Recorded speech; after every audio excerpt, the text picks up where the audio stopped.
to say you're late. Yeah. And we're live! Live! Oh! Yeah. When I did that, I almost started to say, and we're live from New York. It's Saturday night. Like, Saturday night. Yeah, which would actually be perfect. Because, I mean, it is Saturday night and Saturday Night Live. Like, and we're live from New York. It's Saturday night. Live. Oh, yeah, hey. Humble abode. Oh, yeah. Hey, Elsa. Elsa, up? you're here tonight, Frozen Girl. She's first. Oh, yeah, and you're first. Hold that in your glory. Hold that in your glory. Yeah, baby. Live on a Saturday night.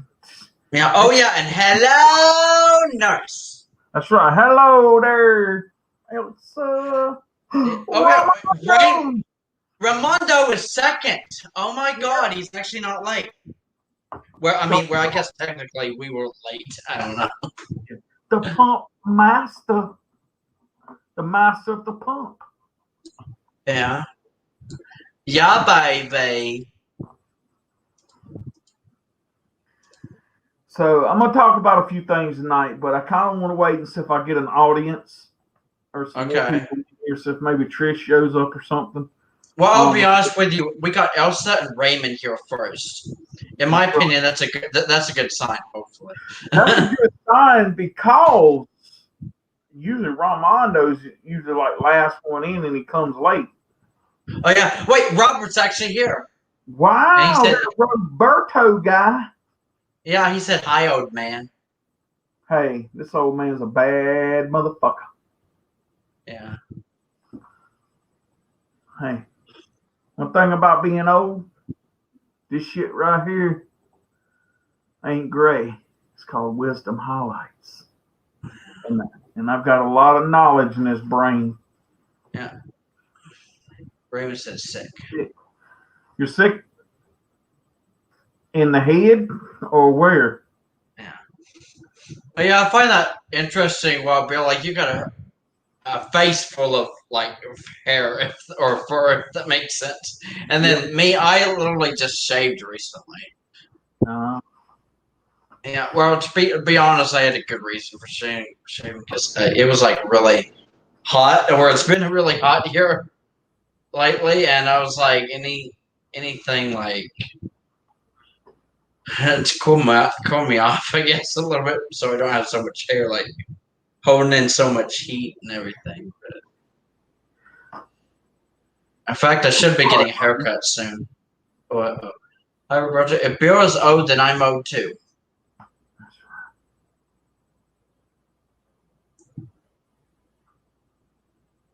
We're down. The only thing about Elsa's older. She's old as I am, but better looking. So Okay, yeah. I was actually getting ready to ask that. See, I should already know this stuff, but I was literally gonna ask, aren't like Elsa and Wild Bill like around the same age? So I mean that makes a comment makes sense. Yeah. Oh, it was cold today, Elsa. Well, it was hot here. Like you won't believe this, Elsa. It is 84 degrees right now. Nice. That's not bad. Yeah. Well, I guess it's not too bad, but I mean it's still pretty hot. I mean, yeah. Maybe the same age, but I ain't better looking. I disagree on that, but. Oh yeah. Wild Bill begs to differ. Oh. You know something I wanted. Well, I don't know. This maybe kind of tie into some of the things I want to talk about. But, yeah. Oh wait, actually, that reminds me. Wild Bill, I was. I don't know if you saw my comment in the Triples chat earlier, but I mean, when you were having your little fun with Roberto earlier. Yeah. But I did mention that I was wanting to get you guys' opinion on something. Okay. Later tonight, just because I mean I had a pretty interesting talk with my sister earlier, Mm-hmm. And I was like, you know what? If Wild Bill streams tonight, I think I may ask him what he thinks about this certain thing. Well, I'll be honest with you. I guess I'll give you a hint. It pretty much has to do with like people, Okay. like like you know how we always talk about like stupid people. It's kind of like that, but different. Well, that's cool. Yeah. No, Yeah. Well, Yeah. let me put it to you, Elijah. If you're gonna ask me something, be prepared to get the answer. So if it ain't what you want to hear, then yeah. Well, to be honest, I can't imagine what you're gonna say. Yeah. That would make me be like, why would you say that, Wild Bill? Like, why is your opinion like that? Like, I mean, because I feel like this is like. I don't know. I will say this. Sometimes I shock myself. Oh yeah. But see, like even Elsa may actually have an opinion. Actually, I want Elsa's opinion on this as well. To be honest. Yeah.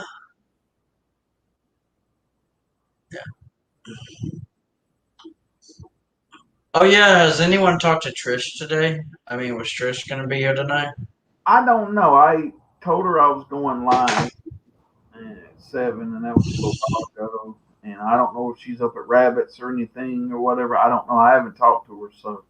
Oh yeah, the Wascally Wabbits. I got home and changed and laid down and tried to take me a little bit of nap. It wasn't much, but there was a little something. Probably about 20 minutes, maybe something like that. Yeah.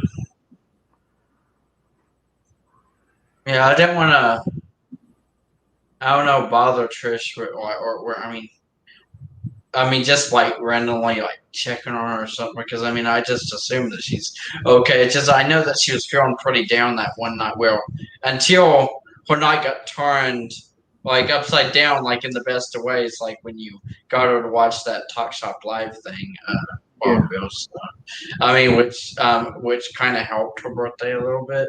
Yeah. But yeah, I just I don't know. I just didn't know if she went back into a funk or anything. I don't think so. I think she's probably it was probably a clear day today, and she probably went up to Rabbits to work. Yeah, true. Yeah, so, I have too many opinions. It's not good for me. Yeah. Well, then Elsa, you're definitely gonna have an opinion about things I might talk about. Oh, and if Wild Bill has a rant tonight, maybe you have an opinion about that. Oh, I have a rant.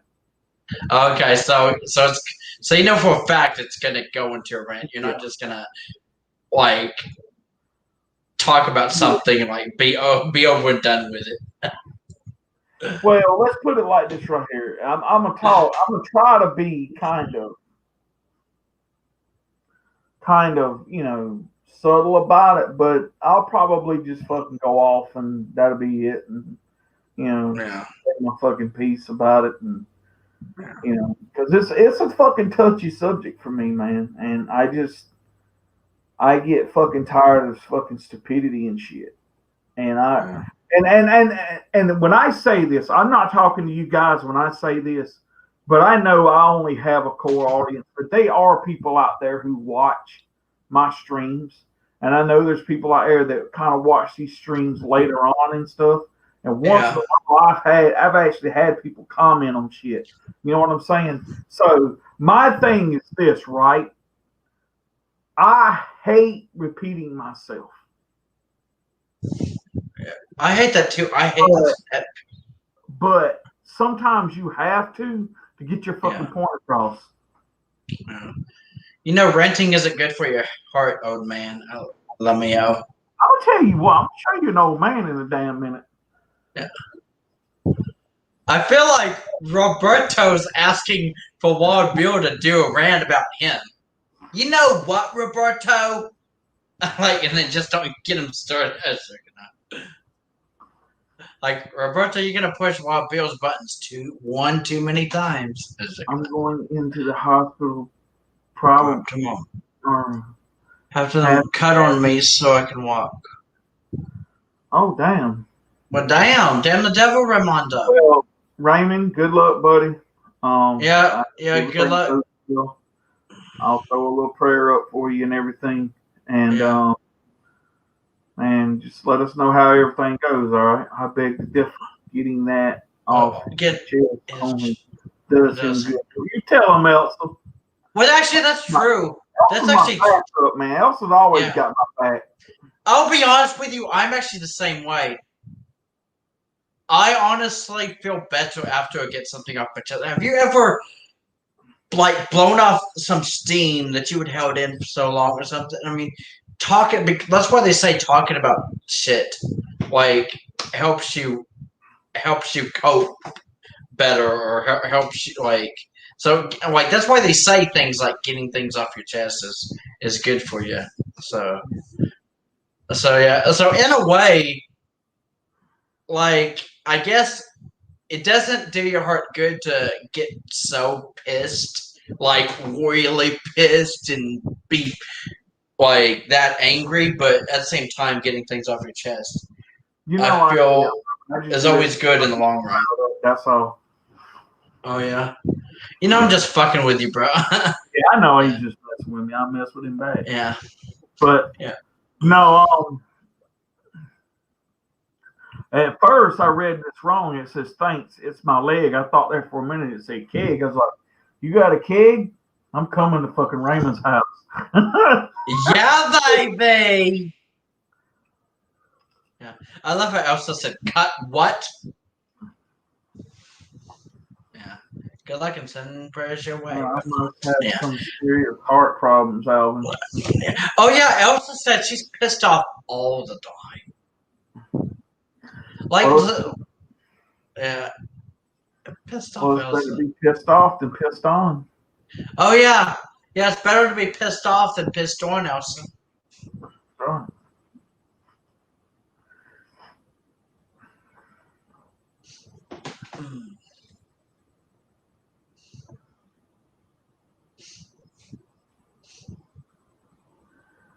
Hello, that's right.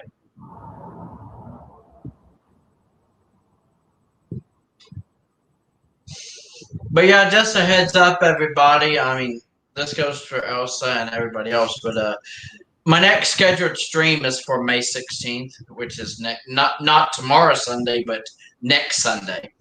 So I just thought I'd mention it now because it's going to be somewhat of a special stream, and I don't know, there may be a rant in there somewhere, but I'm also going to like tell stories, like things that I've experienced, and I'll be talking about a particular show that I kind of binge watched over the last month or so. Like I know Elsa definitely knows what I'm talking about. Yeah. I think they're gonna run more tests to keep me in there for a few days. Aww. Okay, Raymond. Well, like I said, man, you get better, bro. Yeah, I get better. Think about you and all that good shit. Yeah. Just don't pump it too hard while you're in there. Oh yeah. Can you just imagine pumping it too hard in the hospital? Yeah. That's gonna.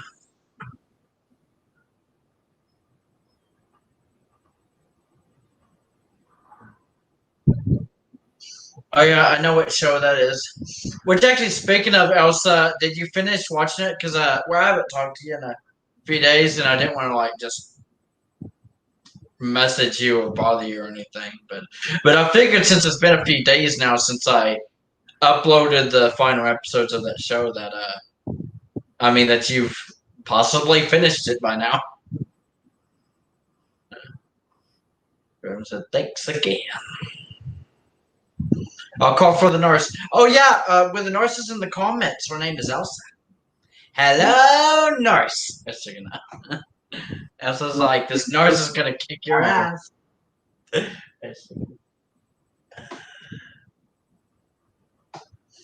Well, yeah, actually, Elsa's a troll slayer. I guess she's no longer a nurse. Yeah, she's not a nurse anymore. She slays trolls now. Yeah, she retired. Elsa, yes, I did. I finished it on Monday. Ooh, nice. That was almost a week ago. Elsa said, I ain't no nurse. You were crazy. She called me crazy. Happy about it. Yeah, actually, I am happy about it. Just the way you said that. Oh my god. See, this is us just joking around before the rant starts, because once that starts, there's no tone when that's going to end. So. Yeah. Well, it's not. I mean, I got something before the rant starts, but I won't talk about. But Okay. I'm just kind of waiting until hopefully maybe Trish shows up or something. And Oh yeah, yeah. That's what I'm waiting for. I was like, because I think you said you wanted to make sure. I guess most of our core members are here or something before you start the rant.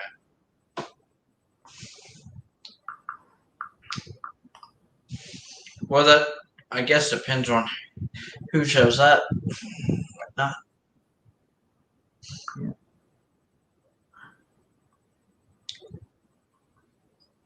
Damn. Man, Elsa, I'm telling you, it is so hot. I actually wish I had your cold weather right now. So let me take a poll. So how many people think mothers? Damn. Jacob Well is live right now. Oh, nice. Damn, that sucks. Oh yeah. Oh. Oh, why you wish you could. As many. I might have to start going back and streaming at 8. That way, if they do shows on Saturday nights, I can watch them before the stream. Oh, okay. I Yeah, I was wondering if you can handle doing 8 o'clock streams again, considering your schedule and all that. I don't know. It like I said, coming up in the next month, so whenever. I don't know when they're doing. I don't know if they're going to wait June now and do the 12 hours or do it towards the end of May. I don't know. They really haven't said a whole hell of a lot. But all I know is when they do them 12-hour shifts, my ass is going to be tired. And I wouldn't give a fuck if it. I don't think I would give a fuck whether it was 7 o'clock, 8 o'clock, whatever. If I'm going to stream, I'm just going to stream and just be like, I know. Can you just imagine if you started a stream when falling asleep? Anyway, yeah. You should see you. Like, I mean, I'm not saying you should, but that would be really funny if you started a stream one night and you're actually just in bed, like on your phone's like, "Hey, everybody." Hang on, 3 minutes in that. Okay, get that.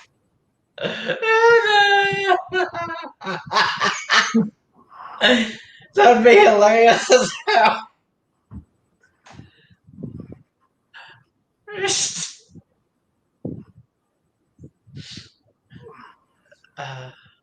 Elsa, would you watch that stream? Would you be a part of that stream if Wild Bill was to stream one night, falling asleep with the camera?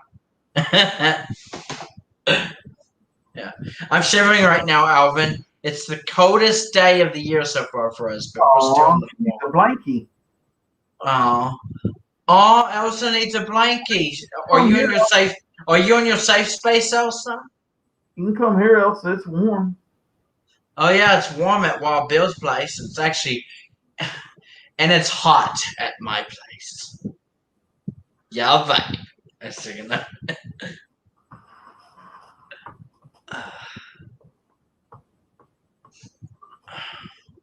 I mean, I got the AC running, but the thing is, I only have it like at a certain like temperature because I mean, I don't want to like raise up like the electric bill or anything, but. Oh no. I said, yeah, I said, sure. I've almost fallen asleep myself while you're streaming. Oh man, show you how good my streams are, ain't it? Yeah. Oh my god. No, I'm just messing around. Yeah. No, I mean, man, I just see. I always said if I went to night, the only good thing about night shift would have been I would have been so used to being up at 7 o'clock at night because I would have to be at work at 7 at night to work at 7 in the morning. That if I did a fucking stream at like 7 at night, hell, I'd probably do a 7, 8 hour fucking stream because I used to be fucking up. You know what I'm saying? Yeah. But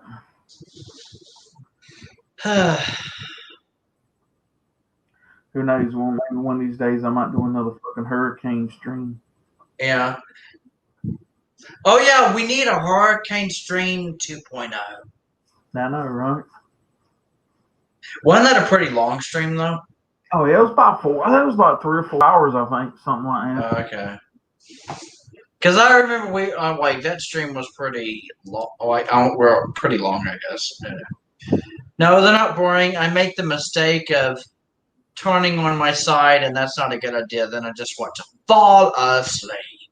Oh, okay. Well, that's the thing. Elsa's came close to falling asleep during Trish's streams before. Yeah. And you know for a fact, when Trish streams, it's never boring because with Trish's personality and like her out there personality, and the reason she says like "Welcome to the insanity of my live stream," like Trish has to be having one of the worst days ever for her to actually have a boring stream. Yeah. Like, because if she's her normal self, then the stream's not going to be boring. She finds a way to kind of liven the mood or something. Oh, I know, right? Yeah. I said we first need a hurricane. Oh, well, damn. I guess we need to wait for a hurricane. We need to wait for a hurricane. Well, we'll just wait until one blows through. Rock like a hurricane. Yeah. And then that one song there, "Riding the Storm Out." Yeah. Mm-hmm. Yeah. Well, I was originally going to say we need to wait for hurricane season, but I can't remember when hurricane season actually like starts. But I was going to say, because I don't live in a state that like has hurricanes or anything, but what we have is tornadoes, and I can honestly confirm that we're already in tornado season. So hurricane season starts for us usually about, I think about around August, September, or I think it's more like September, October. Oh, okay. Because I know for us like tornado season starts like April-ish, May, mostly May-ish. It usually starts in May and lasts until like August or September, which would go into like maybe it's after tornado season that hurricane season starts in the other states. Yeah. But yeah, tornado season usually lasts like pretty much the whole entire summer. Tornado season starts in the ish. Yeah, in the ish.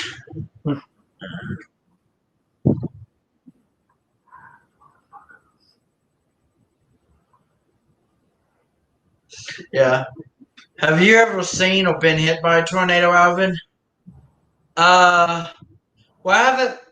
I don't know. This was years ago. I may have seen one like somewhat physically when I was a kid or something, but we weren't like in it or anything. But I mean, most of the time I would just see it on the tornadoes on the news. But and we've never actually been hit by a tornado, but we've come pretty damn close. I'm not lying now. So like the two big ones for me, since I live in Oklahoma, the two big tornadoes I remember, like that I can specifically remember because of how dramatic things were, and because we had to literally get in a cellar, or the power went out. And we were without power for a while, or something because there was like heavy hail and thunderstorms. The two big ones I can remember right off the top of my head was the May 3rd, 1999 tornado.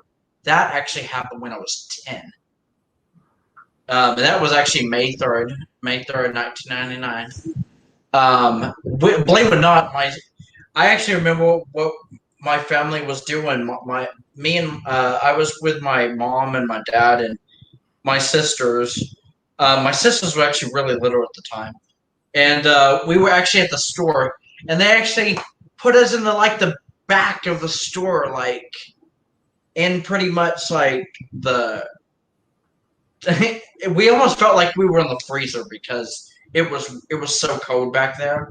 They actually gave us like blankets and stuff, but we literally had to be back there during that tornado. I don't know how close it came to hitting like that part of the city or anything, because like I said, we pretty much grew up in the city, so it's not like we were like out in the country or anything. But then the next one I definitely remember was the May, well, the May 20th tornado of 2013, which we also had another one on May 31st, 2013, which actually did end up knocking out our power. I don't know how close it came to the city, but I remember it hit Moore, Oklahoma. That was the main place it hit, which if you want to see some of the aftermath of that and everything, Carrie Underwood, believe it or not, country singer Carrie Underwood actually included some footage of the aftermath and everything in her 2013 music video for her song called "See You Again," which is actually one of my favorite songs from her. Moore, isn't that where Toby Keith lives? Oh yeah, that's right. Moore, Oklahoma. That's actually Toby Keith's hometown, I believe. Okay. I don't know, because when we get to Moore, Oklahoma, it actually will say, because my sister and I sometimes still drive over there, and it will literally say, "Welcome to the town of Toby Keith," or something like that. There's even like a whole building or something that actually says "Home of Toby Keith." Yeah. Yeah. I actually watched Twister a few nights ago. Ooh, I love that movie. Believe it or not, that was actually one of my mom and I's favorite movie. Yeah. What happened to Roberto? He ain't saying nothing. Oh yeah, Roberto hasn't said anything quite a bit. Yeah. The only ones commenting is Elsa and Ramondo. Yeah, Ramondo. The master of funk. Yeah, Elsa Welsa.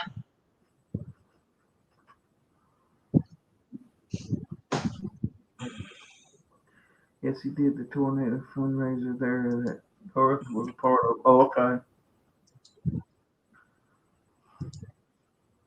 Nice.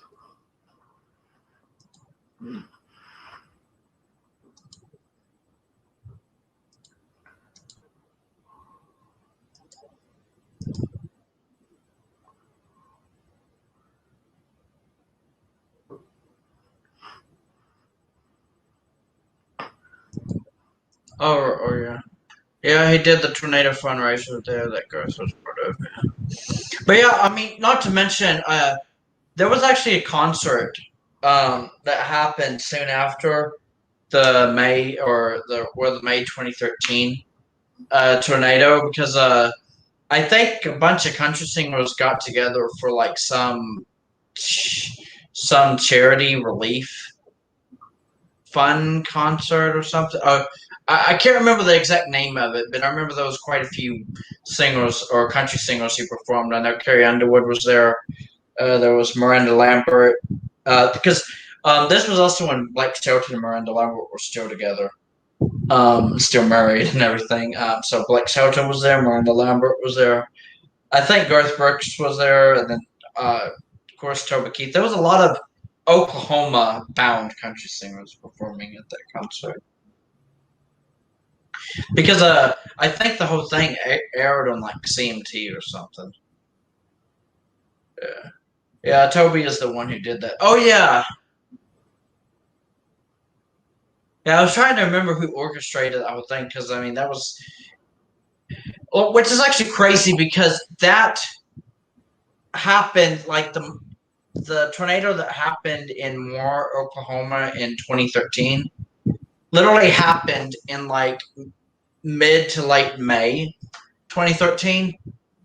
Believe it or not, Carrie Underwood released her music video for her song "See You Again" on June 7th, 2013. You could even go on YouTube and click or find out when that video was uploaded or released, which was it should say June 7th, 2013. And I remember when I first showed that music video to my mom right after it came out, and even my mom said, "Oh my God!" Uh, like when she watched the video because it showed some footage of like the aftermath of the tornado of 2013, and my mom was like, "Well, damn, Carrie Underwood, like this must have been this music video must have just been made." I mean, because it actually already showed what happened in Moore, Oklahoma, and my mom thought that was pretty fast. Like Carrie Underwood automatically like put a music video. I don't even know if Carrie Underwood was planning on releasing a music video for that song before that tornado, but you never know. I think maybe Carrie Underwood was talking about releasing that as a single. That song "See You Again" as a single. So, but I thought it was but I thought it was pretty cool. I thought it was pretty cool that it included footage of like some of the aftermath of the Moore tornado and everything, especially since the song is literally dedicated to like losing loved ones and missing people, like family members and loved ones who passed on. Yeah. And so we had a tornado in a neighboring town a few years ago, and we don't get tornadoes. Well, damn! Oh my God! Elsa got a tornado in a neighboring town a few years ago, and they don't even get tornadoes. That's crazy. Well, they say the world is changing, Elsa. Damn the devil. Yep. Like, I mean, I don't know if this would surprise you or not, because, well, thing is, for years, I always thought, oh, this only happens in California or Florida, or like pretty much some of the states that are like touching an ocean or near an ocean or something. But believe it or not, I actually found out back in like, this was actually around the same time, like 2012, 2013, that Oklahoma gets earthquakes. I didn't even realize. I mean, like our earthquakes here in Oklahoma actually started getting so bad eventually that we could actually feel it. We was like, oh my God, what is that? Like, it's like this is something you would experience if you were like in California. And I was like, Yep. but I mean, but the thing is, Oklahoma earthquakes, I don't think they're as dangerous as earthquakes you may get in California, but still, it's just, as a kid, I always thought only California or Florida got earthquakes. Yeah. Yeah, so let's see if it snows this year up where we live. That'd be something. Yeah, is it? Are you sure it's gonna snow in South Africa? Yeah, baby. Yeah. Still waiting for Wild Woman, Trishy Wishy. Yeah. I don't know. I might get started and then. Oh, okay. Well, if need be, I mean, she could always rewatch the stream later or something. I mean, the thing is, it would be one thing if I've heard from her, but I haven't, you know. And oh yeah, on her way or something, you know. I might wait a few more minutes, and if I ain't heard nothing from her, then I'll start what I was going to talk about. But yeah, I just wanted to make sure you, I don't know, talked about before you got too tired, before you was like, I need to wrap it up, guys. No, I'm gonna talk about it. I kind of wanted to wait until. Okay. Yeah. It snows here, but not up in the north, not usually. Yeah. Well, damn the devil, Elsa.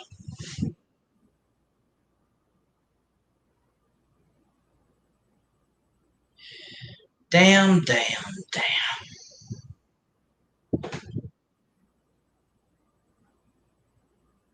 Elsa, the crazy frozen girl. It snowed in my hometown in 2012, and before that in 2006. But damn, I don't know. I actually feel bad for people who live in places that don't get much snow because the reason I feel bad is because when I make this specific statement that I'm getting ready to make right now, we get snow almost every damn year here, and sometimes it's bigger or worse than other years. I mean, sometimes our snowstorms or sometimes our winters are kind of mild, pretty mellow, like nothing too crazy. And then those winters that we have, like it's like we get a whole season of winter all at once in like one whole weekend. Nice. Yeah. Alex, I wanted to ask you right quick. Yeah. So have you ever been anywhere? Have you ever been outside of Oklahoma? Yeah, a few times, but I haven't done much traveling and everything. So, But where I bet I mean, I've been to Texas. okay. Yeah. So what do you think's hotter? Do you think Oklahoma or Texas is hotter? I still feel like Oklahoma's hotter, but the thing is, Texas. People in Texas probably think it's hotter there. Although, I mean,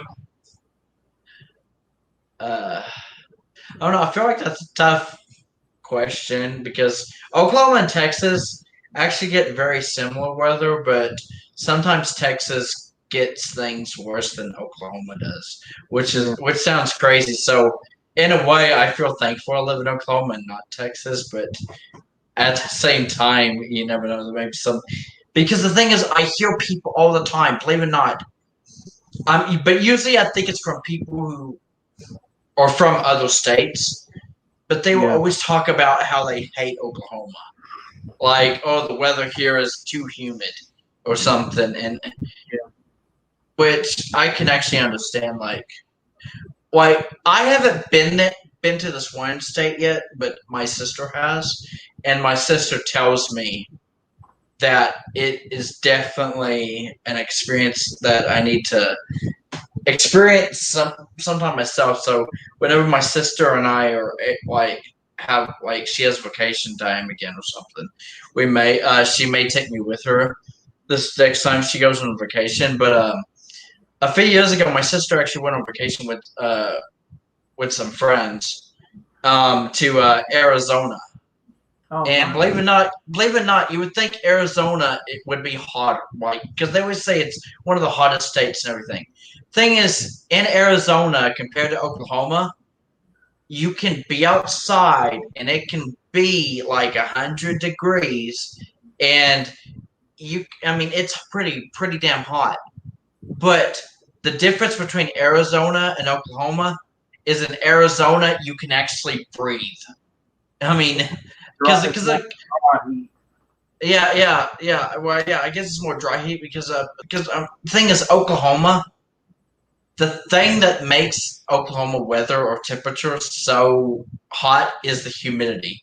It's because it's so humid here that whenever it's hot outside, it's like I can't breathe because it feels like you're outside and someone's plugging your nose up. Oh, okay. Sorry, Raymond, that you got to go. But if you want to check out what we're talking about later, just go back and watch the stream or whatever. Sorry you had to go. I guess I should have started, but. Oh yeah. Good night, Raimondo. Well. Yeah. Well, I guess you could start now if you wanted to. It's been a few minutes since. I'm gonna step out just for a second. I'll be right back. Okay.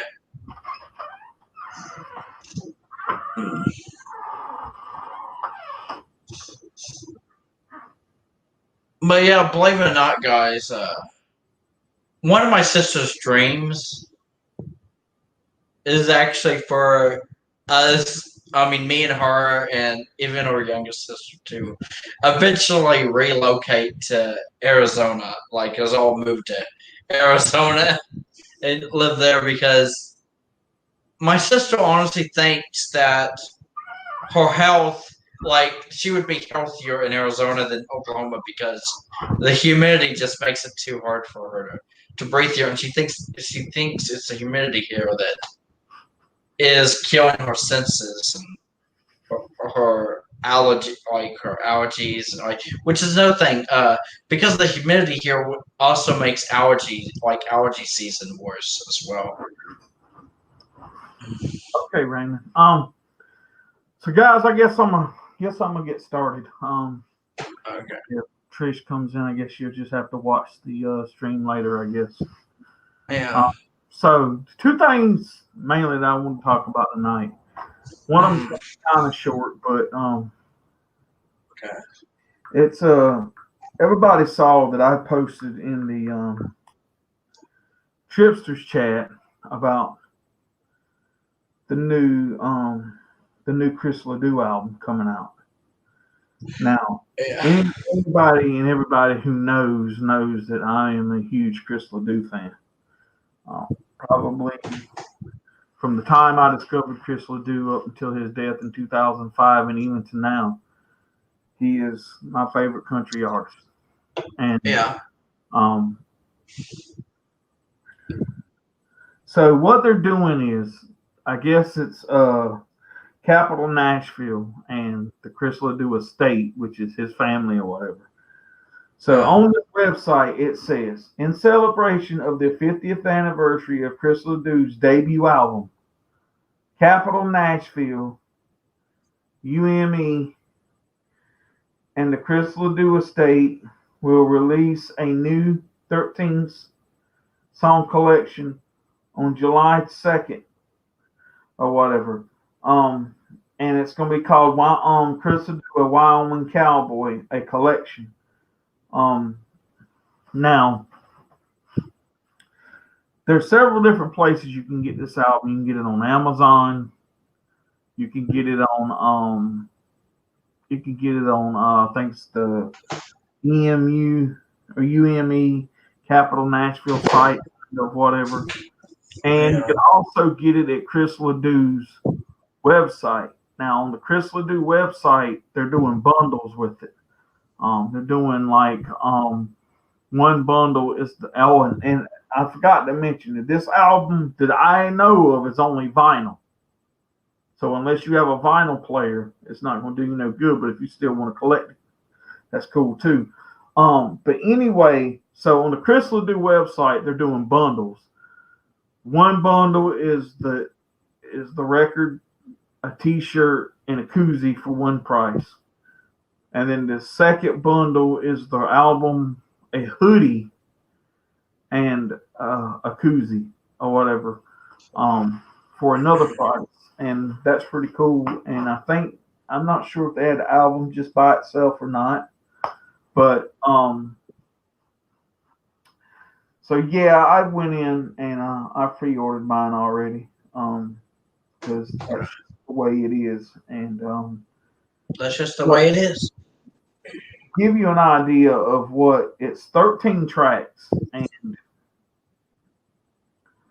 I'll read off to you here. Now there's one track on here that kind of caught my eye. Okay, so track listing is Western Skies, County Fair, Look at You Girl, and What You Want to Do with the Cowboy featuring Garth Brooks. Even Cowboys Like a Little Bit of Rock and Roll featuring Charlie Daniels. We Ain't Got It All with Ned Ledoux. Now, here is the one that caught my eye is the We Ain't Got It All with Ned Ledoux. Now, if I'm not mistaken from what I had got, I thought Chris Ledoux had only written the lyrics to this song and never recorded it. Now, I don't know if he recorded it and never put it out, or if they're doing some kind of thing where they're using his voice and they're going to do like a duet together, because We Ain't Got It All is on Ned Ledoux's debut album called Sagebrush. and it's just him singing a song, but it's co-written by him and his father. Now there's another song album where like this one's called Oklahoma Hospitality. Oh. And I've never heard that song before, so that's a new one to me. And then the second, now I'm curious. Oh yeah, right. So now, the first track on the side B is called album intro, whatever that is. 17, which is a good song. Hooked on an 8-second ride, Cadillac Cowboy, This Cowboy's Hat, and A Little Long-Haired Outlaw Live. Okay, so I mean those are really good songs that define Chris Ledoux career. And the thing, like I said, I've never been a big fan of like rehashes and stuff like that. But one thing I will say about this is one, I'm glad. I love how what else said. You're so hospitable, Alvin. That's right. So yeah, I'm glad that his estate or family, however you want to say it, is having something to do with this release, and it's just like not like Capitol Nashville trying to do a money grab. And another thing that excites me about this is because it's on vinyl, and I mean I don't own a Chris Ledoux vinyl other than the 45s. I've got probably like 7 or 8 Chris Ledoux 45s, and and they're fun and everything, but this will be the first time I'll ever actually have like a full like album of Chris Ledoux on vinyl, and so that's gonna be really cool.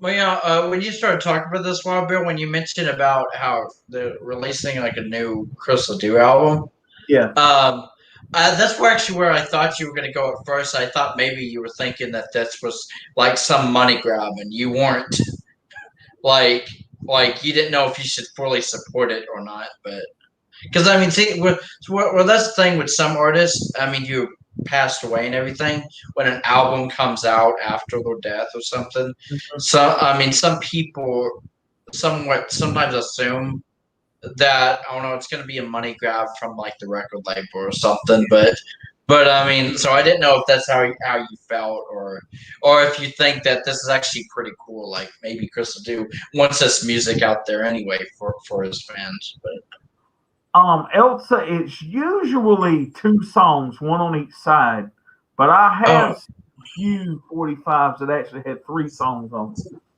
I think it just depends on the length of the songs. Because I have an Iron Maiden 45 that has 3 songs on it. But anyway, going, and like I said, I probably like if his family didn't have anything to do with it, I'd probably kind of like Capitol Nashville is trying to make a money grab off of his, because he's being because of the 125th thing with him being tied in, Cheyenne Frontier Days and everything. Yeah. But because his family and stuff, Elsa, it's kind of like a CD single, but only on vinyl. Yeah. His first UK LP. Oh, nice. Nice. But anyway, so I was kind of like, I don't know about this. But then when I saw it being that they had some, and then it being vinyl, I was kind of like, okay. And even if it was another thing of just kind of like, Capitol Nashville trying to do a money grab. If it would have been vinyl, I'd have been like, I don't have any Chris Ledoux vinyl, and I probably would have supported it, other than the fact that I just don't have a Chris Ledoux vinyl in my collection. So, But I'm just glad that his family's having something to do with it, and that makes it even more special. Yeah. Because I hate, like I say, when stuff when people do stuff like that, and it ain't nothing but a damn money grab.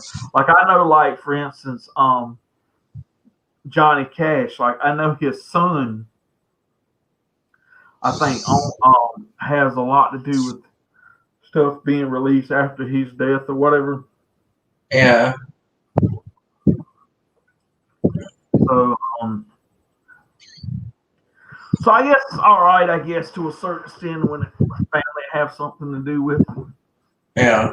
And then again, sometimes family do it for a fucking money grab because they need the fucking money. You know. Well, the reason I say that is because some people have felt that way about, or maybe it's actually reality. Like this is actually what happened and everything. But I remember there was a lot of controversy like so many years ago after Michael Jackson passed away and everything. Yeah. They released a couple of albums after his death too, or something, with supposedly new material that, or some of his unreleased material that hasn't been officially released and everything. And I don't think his family was actually involved or something, and they took it as Michael Jackson's record label was just trying to like make more money off of his name after his death or something. Yeah. So that's one reason why I was asking, because apparently that's actually happened before to some artists who've had albums come out after their deaths. So Yeah. No, Alvin. Oh no, I'm sorry. No, Robert. No, I've never owned a Chris Ledoux vinyl. I wish I would have. And a lot of his shit, that the ones that you can find, go for ridiculous ass money on eBay. And I guess at the time when I first got into Chris Ledoux, I wasn't a vinyl collector. I didn't get into collecting vinyl probably till probably the late '90s, which was I discovered Chris Ledoux was about. So Garth, what come out in '89?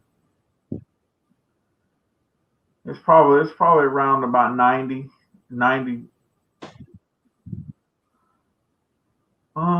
Let's see, because I found Garth because the actual No Fences was the first Garth album I ever listened to. So that's probably about 90, 91, something like that. But and see, at the time I wasn't collecting vinyl, and I was only listening to CDs and cassettes, and so I didn't even know back then if you could even get Chris Ledoux vinyl. And up to a few years ago, I mean, I've seen them on eBay and stuff, but they're like I said, god awful money. And then here about last year, the year before last, I started finding a lot of his 45s on eBay and Amazon and stuff. So I started grabbing them. damn the devil. I got I think about 7 or 8 or something like that of Chris Ledoux 45. So that's awesome. Well, damn the devil, Wild Bill. Yep. So yeah, that's awesome.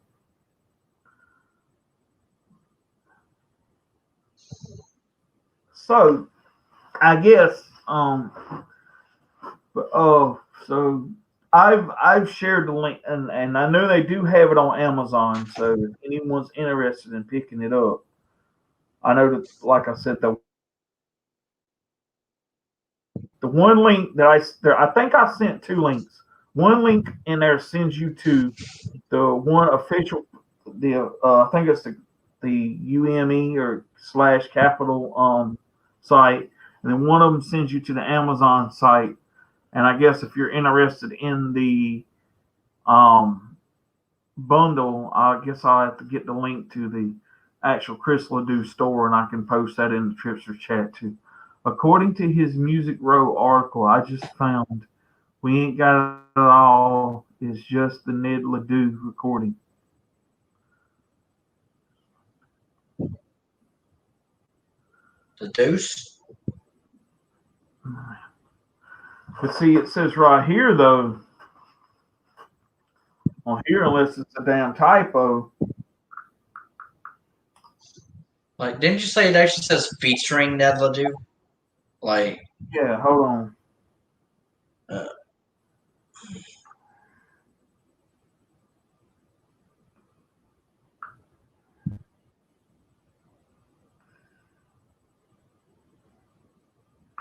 Because when you go into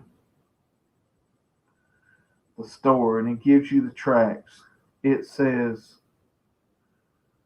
"We ain't got it all with Ned Ledoux." So I don't know. I mean, like I said, I know that Ned done it, on his first album. yeah. But I would just kind of think that was be kind of crazy to do that by him, stick one of his songs on there when it's not really I mean, I understand Chris Ledoux wrote the song or partially wrote the song. I get it. But at least I think he may have wrote the whole song. I don't know. I can't remember. Anyway, I would think that would be kind of crazy to put one of his tracks by himself on a recording of his father's. I'm kind of wondering if they're doing a thing where, like, you remember, like, back in the day, when they did that video with Hank Williams Jr. and Hank Williams Sr. Tear in My Beer. Oh yeah. I'm kind of wondering if that's kind of what they're doing here, almost like it's going to be a duet, but it's going to be, I don't know. That's kind of weird, but according to this music article. What the hell? That's kind of crazy, though. I don't understand why they would do that. Yeah. I still can't believe it's streaming almost an hour now while Bill, we still heard from Wild Woman. Oh, I know, right? Yeah, Trisha, was she? I mean, you might be right, Alvin. I'm not saying that you're wrong or nothing. I was just saying, Well, I mean, I wasn't trying to like insinuate that's what's going on with Trish. It's just, No. I mean, in a way, she may just be a rabbit. So, I mean, she's working like a 4-day there and ain't leaving until it gets dark or something. Yeah. So. I mean, where Trish made it sound like she's so close to being done with Rebel's house, like there's a chance maybe she's wanting to get it done as soon as, like, get his house done as soon as possible. So maybe she will work like until dusk or something, or until she can't work anymore because she's like so close to getting this house done. Mm-hmm. Yeah, I hope we get a duet with them. That would be awesome. Yeah. That's what we're about to say. So maybe, I don't know. Maybe it's something special that they done or something. Okay. So now, one last thing I just want to say, that, with the 25th anniversary of Cheyenne Frontier Days and Chris Ledoux being honored this year, I just want to say that his legacy will live on, and his music was awesome, and his music is awesome. His music is awesome. Remember that, Elspeth. Yep. Okay. So anyway, moving on. Okay. Yeah. Well, Bill can't wait to get into this. My topic that I wanted to talk to y'all about. One of the most ridiculous fucking things I've heard on the fucking planet in a long time. Okay. Now, y'all guys know how much of a supporter and how much of a believer in the Confederate flag that I am, right? Yeah. Okay. So when I saw this, I was like, this is the most dumbest fucking thing on the planet. Okay. I'm going to read y'all the article and then I'm going to talk about it. So here we go. Get rid of Confederate rock or risk custody of multiracial daughter, court tells woman. Okay. Now,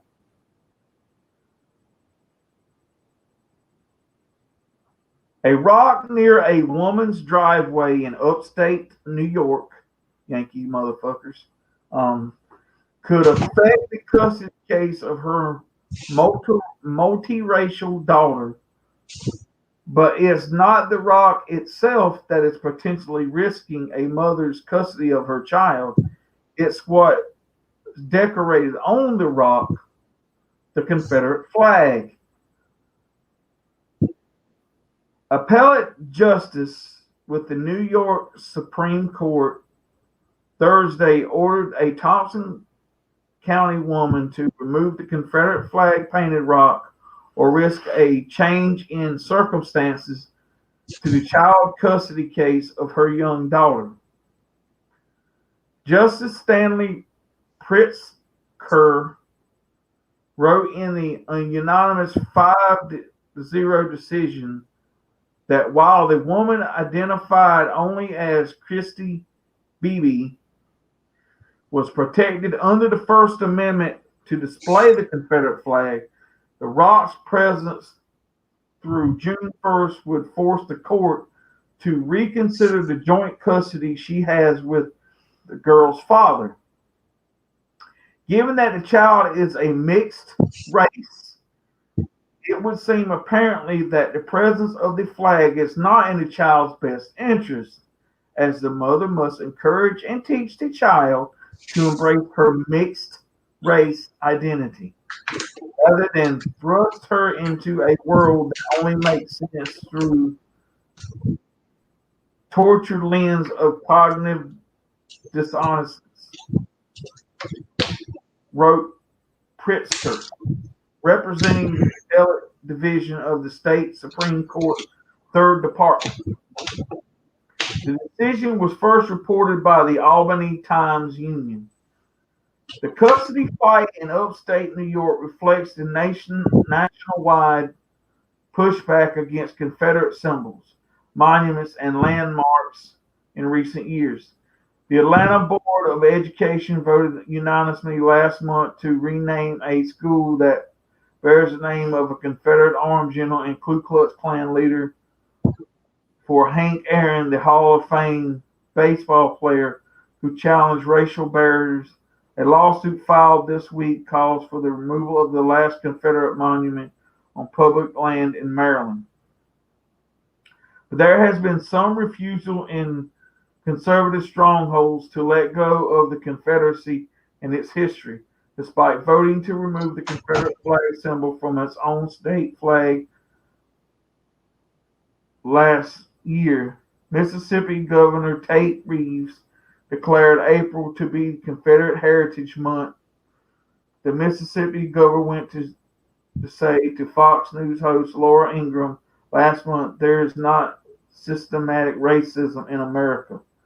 The child's parents, who never married, were ordered to have joint custody of their daughter by a court in July 2017, according to the 6-page ruling obtained by the Washington Post, when an attorney for the child recommended that the mother's home to be preliminary residence for schooling purposes.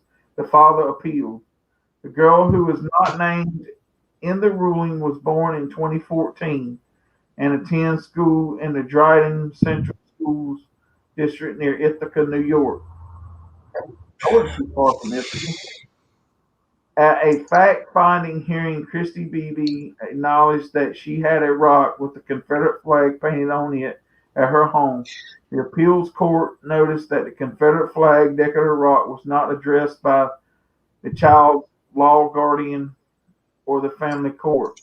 In response to questioning, the mother testified that she was never used any racial slurs in front of the child or at all.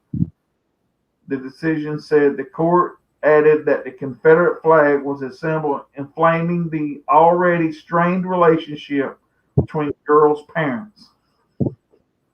The woman testified that the girl's father does not communicate well, while the man told the court his daughter's mother was frequently moved residence over the years. They shared concern for what they describe as the young girl's behavioral issues, including kicking, spitting, hitting, and swearing a lot. Damn, I like her already. Fact-finding hearings did not change the court's mind. The rock puts the woman's child custody at risk. Its continued presence shall constitute a change in circumstances, and family court shall factor this into any future best interest analysis, Pritzker said. The mother was not represented by an attorney. Efforts to reach Jason Leifer, the attorney for the child, were unsuccessful. Leifer told the Associated Press that he recognized that the court's concern for the Confederate flag presence, but wondered whether the ruling could make political views more of a target in family court. I just think that this thing opens up a door of litigationing someone's personal opinions on something Leifer said to the outlet. Okay, so that's all the article. Sorry that took so long, and sorry that was so long. There are also freaking childish. It's complete bullshit. Oh my goodness, it's the end of the world. Give me a freaking break. This is now towards white people and also Asians. Okay. Now, first of all, I guess dumb motherfuckers don't know the history. Once again, I'll repeat myself. Stupidity is a choice, not a condition. Okay.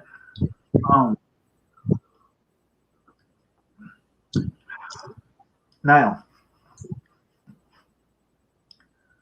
what does the Confederate flag on a fucking rock have to do?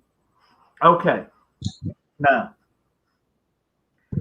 it is really shunned upon up north for people to wave the Confederate flag. It's just one of those things it's kind of a no-no, right? Okay. But there's people that do it. And I praise those people who do it, even if they are fucking Yankees. Okay. Now,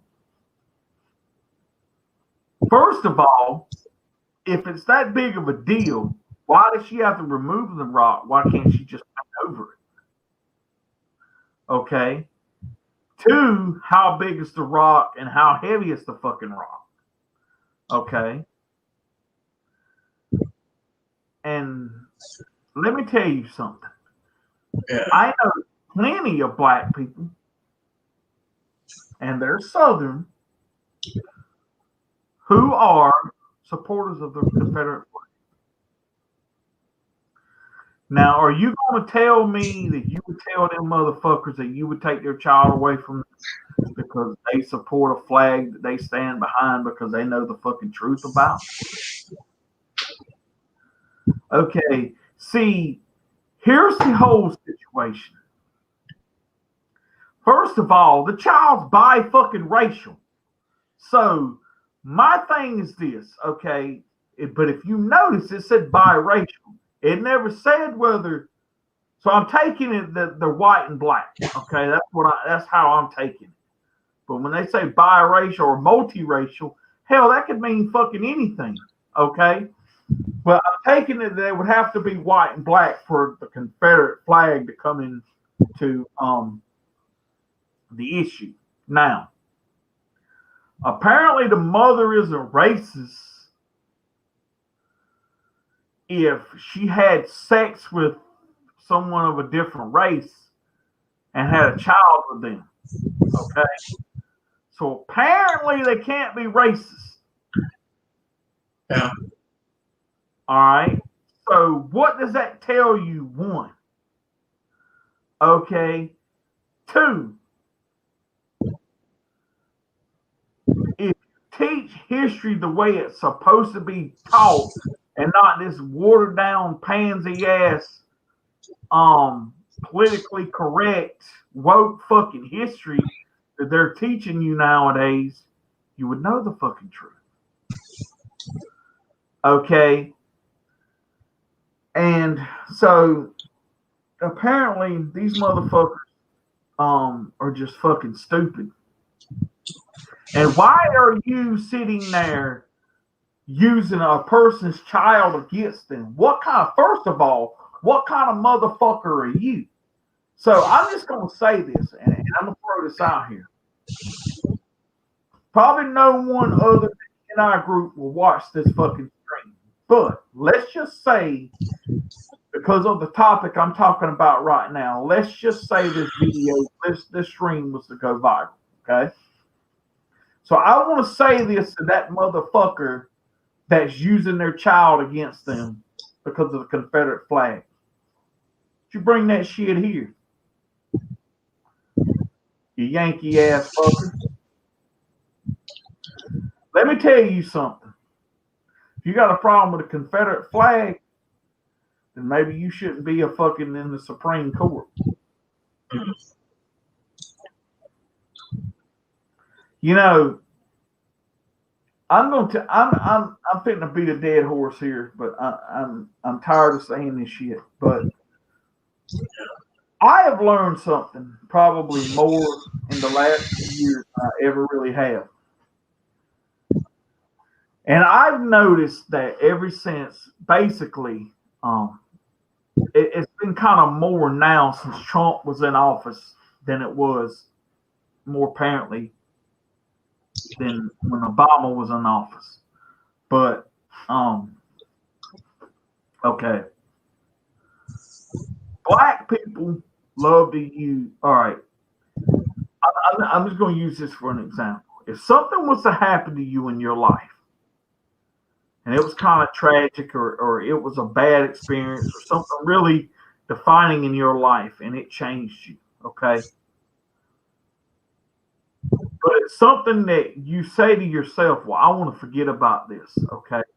So bring it in your family knows that talking about this or talking about things that led up to that or a situation or whatever, just hold anything to do with that.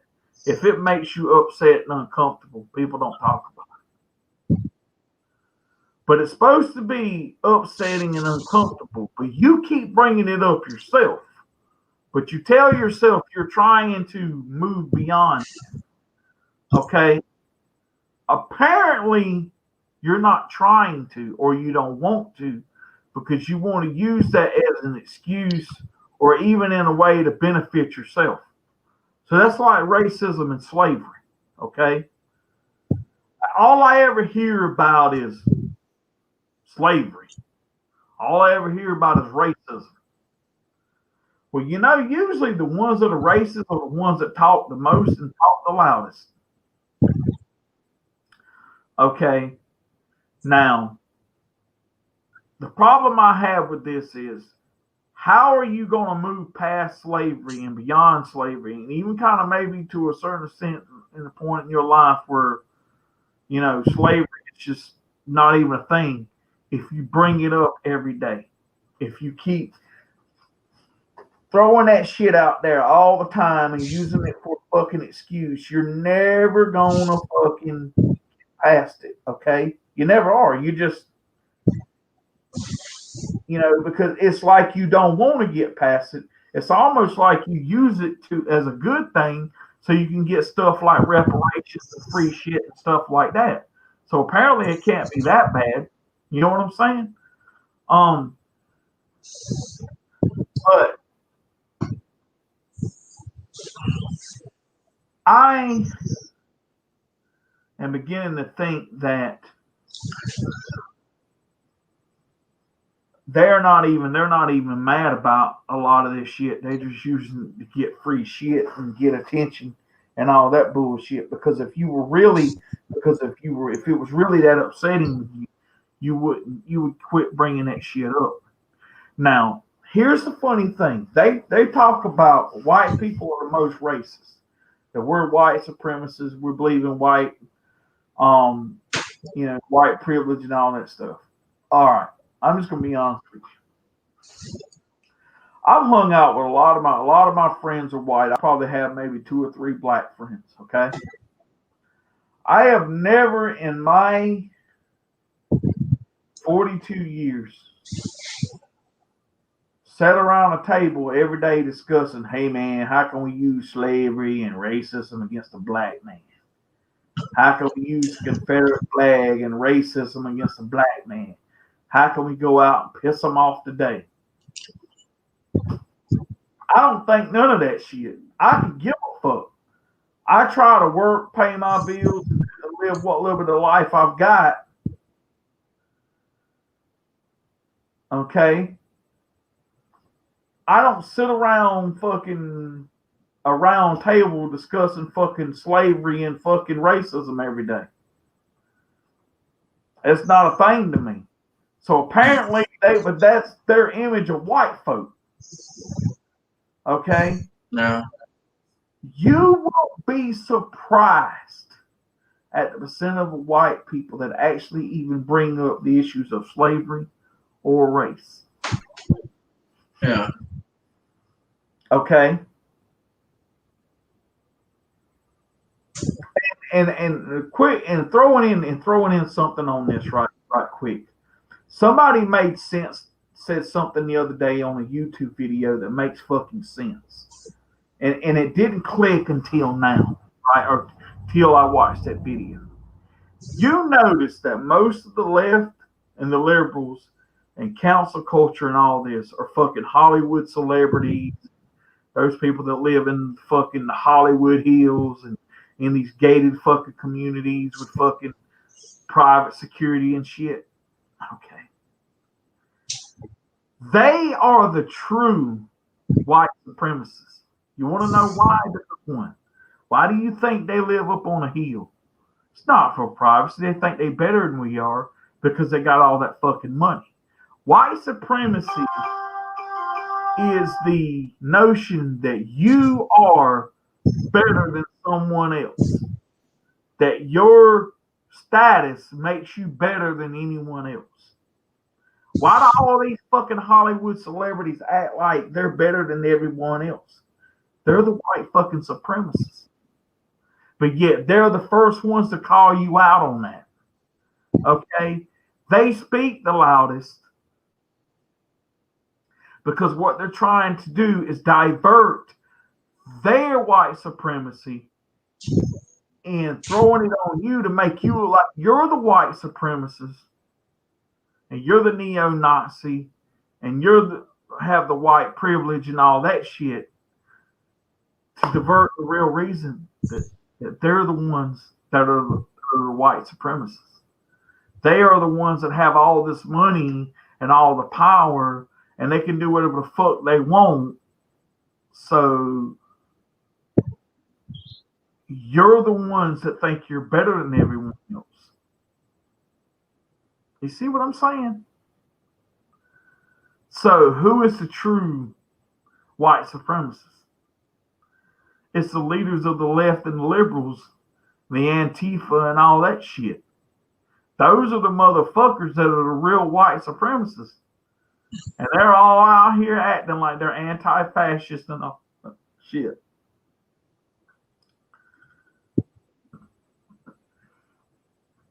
Think about it.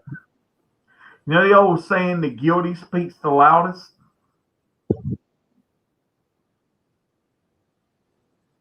There you go. So these people out here that have an issue with the Confederate flag, let me tell you something.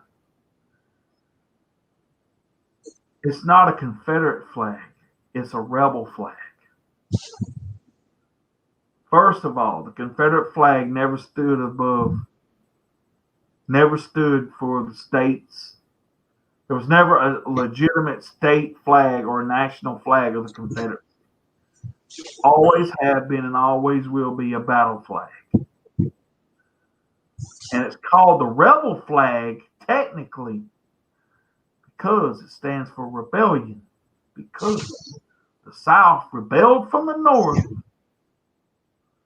due to suppression or oppression.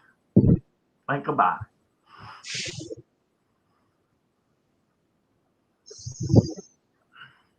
Okay. Technically, it's not a Confederate flag. It's a rebel flag. It's a sign of rebellion. The 13 states that rebelled to form the Confederacy. Okay, that's what it's about. That's where the term of the rebel flag and rebel comes from, because the Confederacy were called the rebels. Think about it. Most of the time when you heard, like, think about it, if you watch most Civil War movies, they don't say, oh, the Confederates are coming. They say the Rebs are coming. The rebels are coming.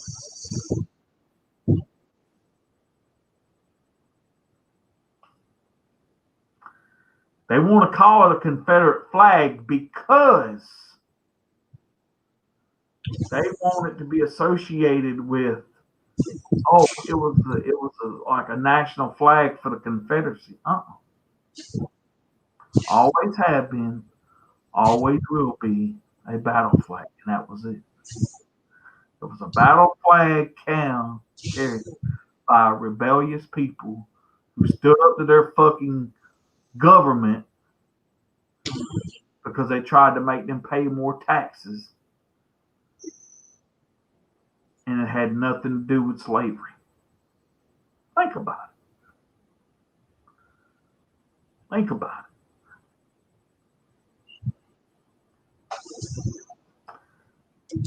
People need to use not this, okay? Not this. This. It's called a fucking brain under skin inside of a skull that runs all this right here, your motor functions. You know, it's like the computer to your, your computer here. That's what this is. Okay. It was the Wi-Fi before the Wi-Fi was popular. Okay. Okay. It makes all this function. Okay. If you use this motherfucker instead of being like, actually, retarded people are smarter than stupid people because they're that way for a reason, because it's a defect. Stupid is choice, not condition. Yeah. Okay? Don't be stupid. Okay? But there are people out here who act retarded. And those are the people that are scumbag pieces of shit. Okay? So my whole rant the whole night was about these dumb motherfuckers out here, right? Doing this dumb shit because they can't let shit go.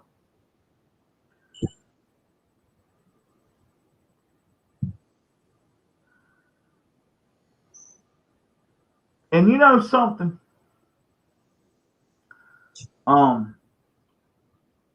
I have never seen, and this is gonna sound bad for me, but I just don't give a shit no more. I have never seen a race of people who promote people who are criminals and do criminal things and act like it's not like.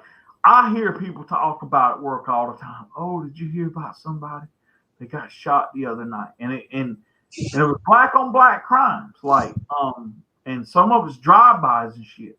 They feel so bad about it. Okay. But here's the thing, right? I mean, you can't care that fucking much because you stand by an organization that's a fucking joke. Black Lives Matter. They're only in it for the fucking money. Okay? You try to make cops out to be fucking bad people. Most of them are just doing their fucking jobs. You talk about, oh, we have to give our children the talk. and that talks about cops. No, you need to have a talk about don't be a fucking gang member, and don't be a fucking crook, and don't be a fucking sorry ass piece of shit, and maybe you might make it through life. Yeah. You know what I'm saying? That's the talk you should be having. See, the whole thing is this, okay? They're not mad. They only get mad when it's a racial thing. Because that's the only way they can have some kind of point of view, some kind of fucking voice. Okay? But when you promote criminals like fucking George Floyd and shit like that, just because he got killed by a damn white person, what kind of race does that make you look? How bad does that make you look for your race? Seriously. Like I said, if that would have been a white guy and he had been like a damn child molester or a sex offender or a murderer or some shit, and that son bitch was pulled over by a fucking black cop, and that motherfucker resisted arrest and he'd have blew that son bitch away, I'd have said, get that fucking cop a goddamn medal. Somebody needed to shoot that motherfucker's ass. You know what I'm saying? Yeah,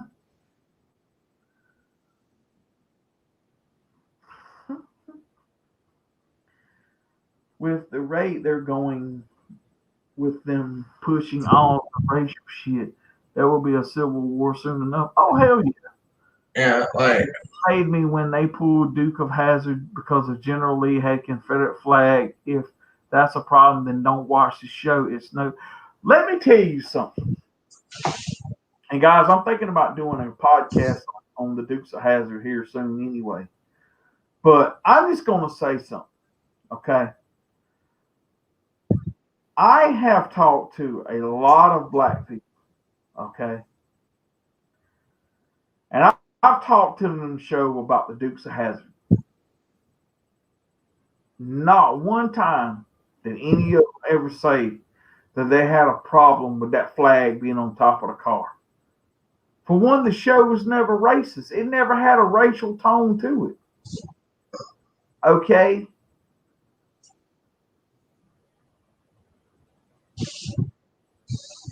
They would always say, oh, it was a good family, wholesome show that our families would get together on Friday night. We'd all get together and watch the new episode of Dukes of Hazzard that came on.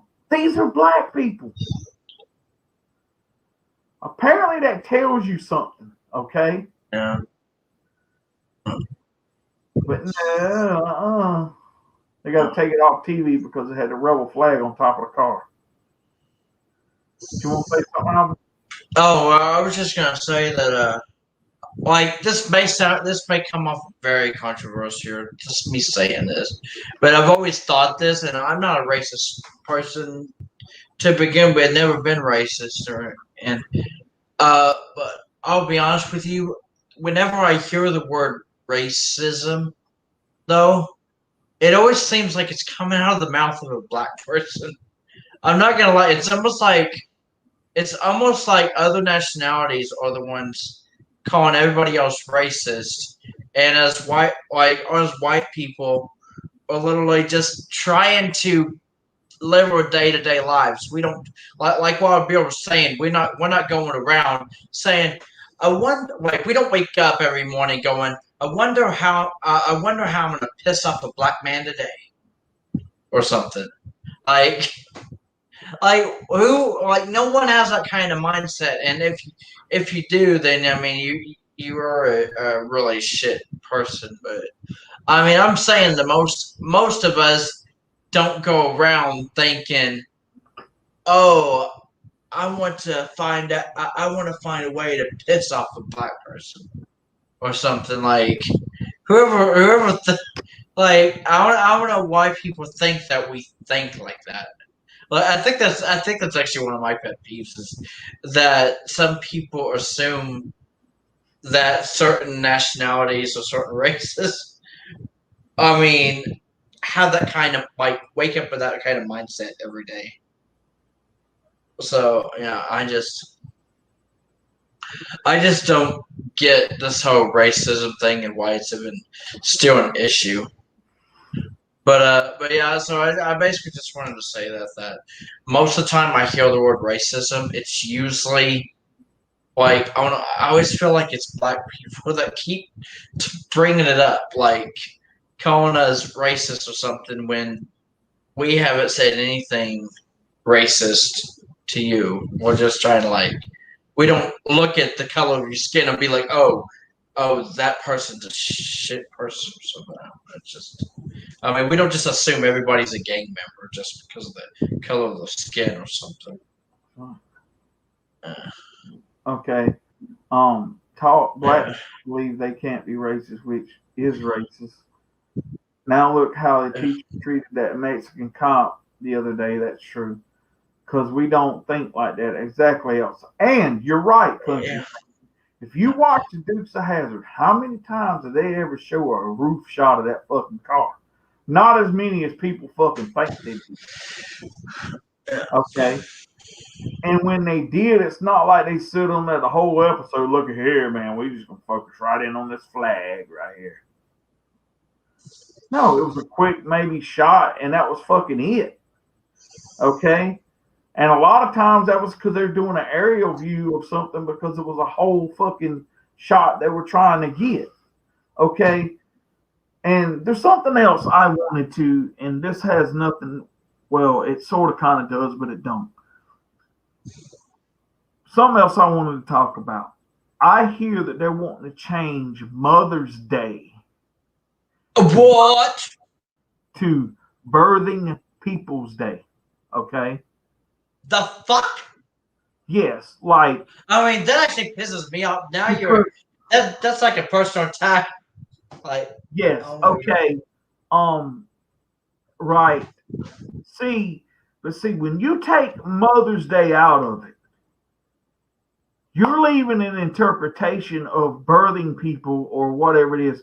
Like, okay, so the way I look at this, if you take Mother's Day out of it and you call it Birthing People's Day, then you're trying to say that unless you actually gave birth to a child, that you can't be a mother.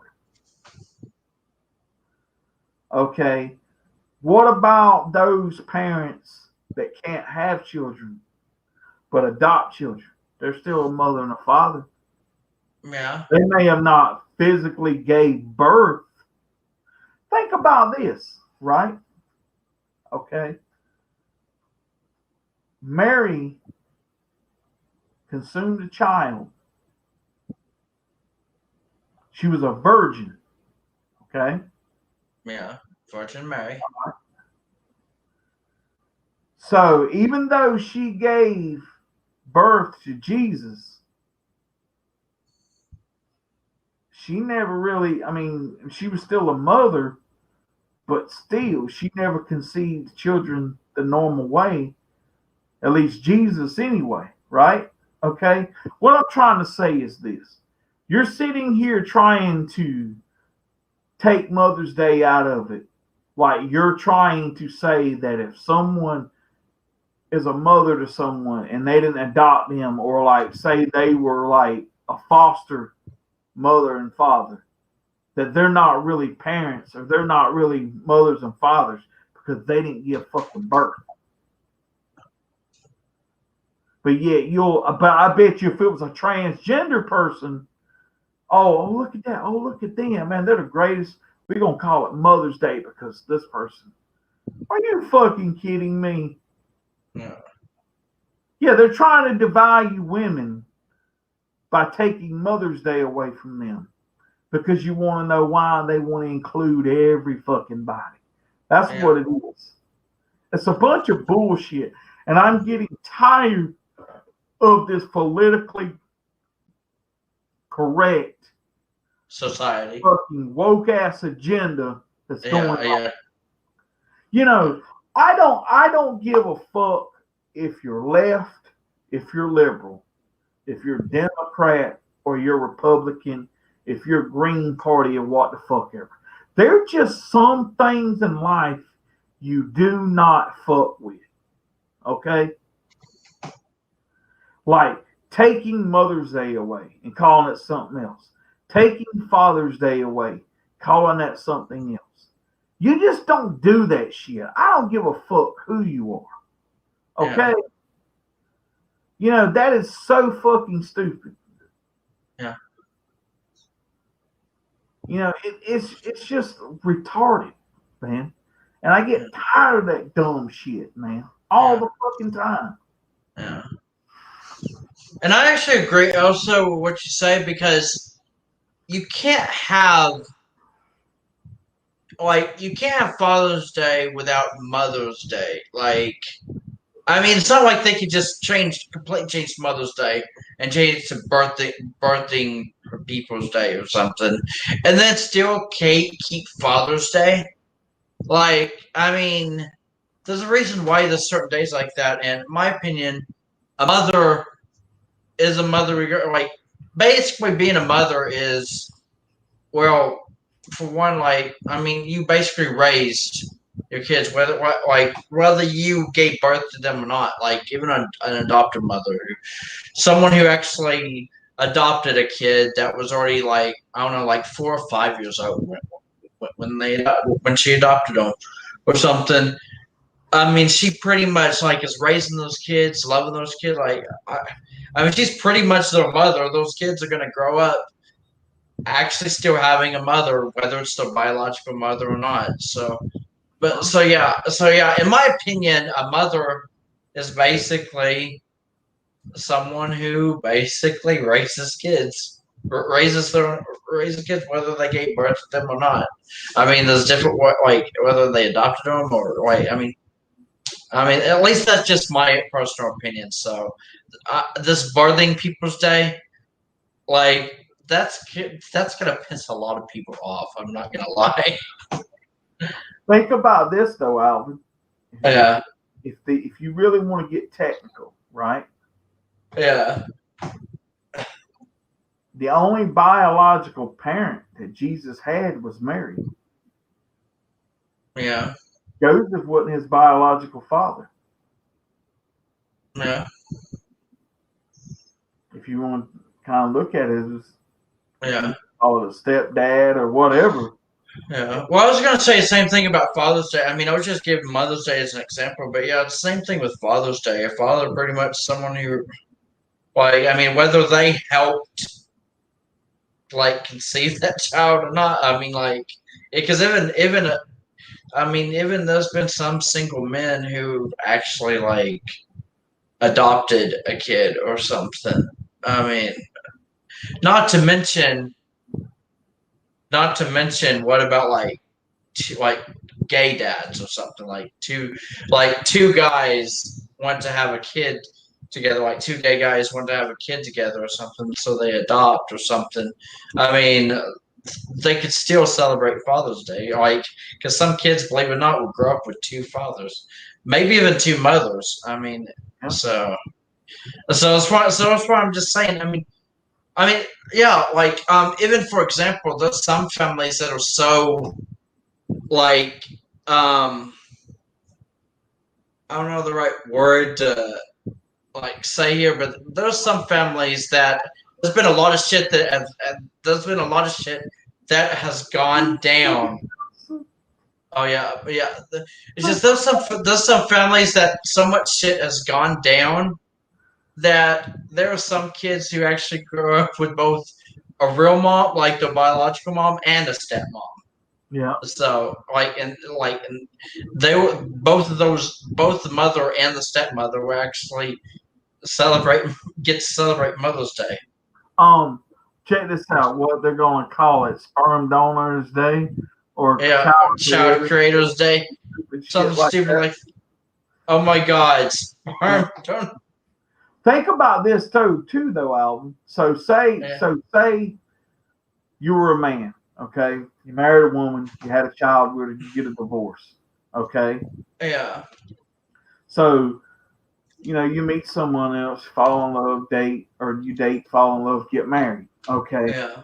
Now let's say the person that you've had that you're with now has never been a mother, like they've never given like birth to a child or anything, right? Yeah. That woman is still considered that child's stepmother, right? Yeah. So technically, if it's birthing people's day, then are you saying that that person that he married is no longer a stepmother? Think Oh. about that shit. When you go to changing shit like that, man, you Yeah. start looking with a lot of shit, man. I'm telling you. They just don't think about this shit, just don't cross their fucking brains when they think about shit.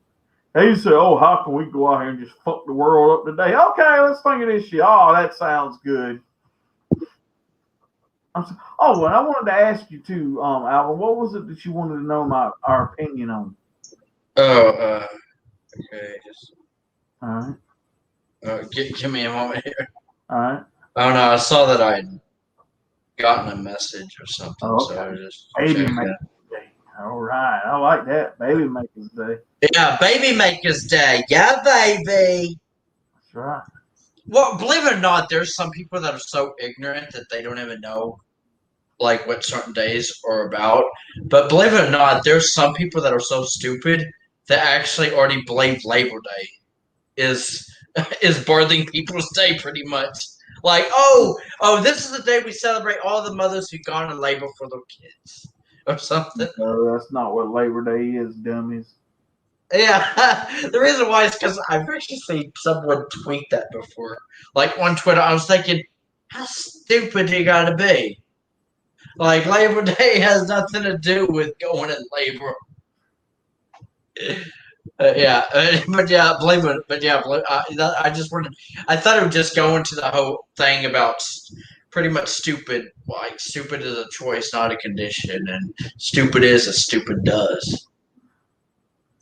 I like But Baby Maker's Day. I'm like, hey, baby, I'm going to make a baby.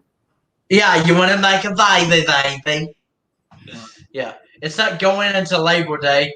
Even I knew also get a kick out of that too. It's not going into Labor Day.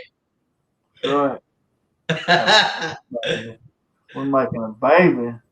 Yeah, we're making a baby. Yeah, baby. People are going to get fed up with all this shit. Yeah, I was wondering with how offended people are getting at this day and age, like about every little thing.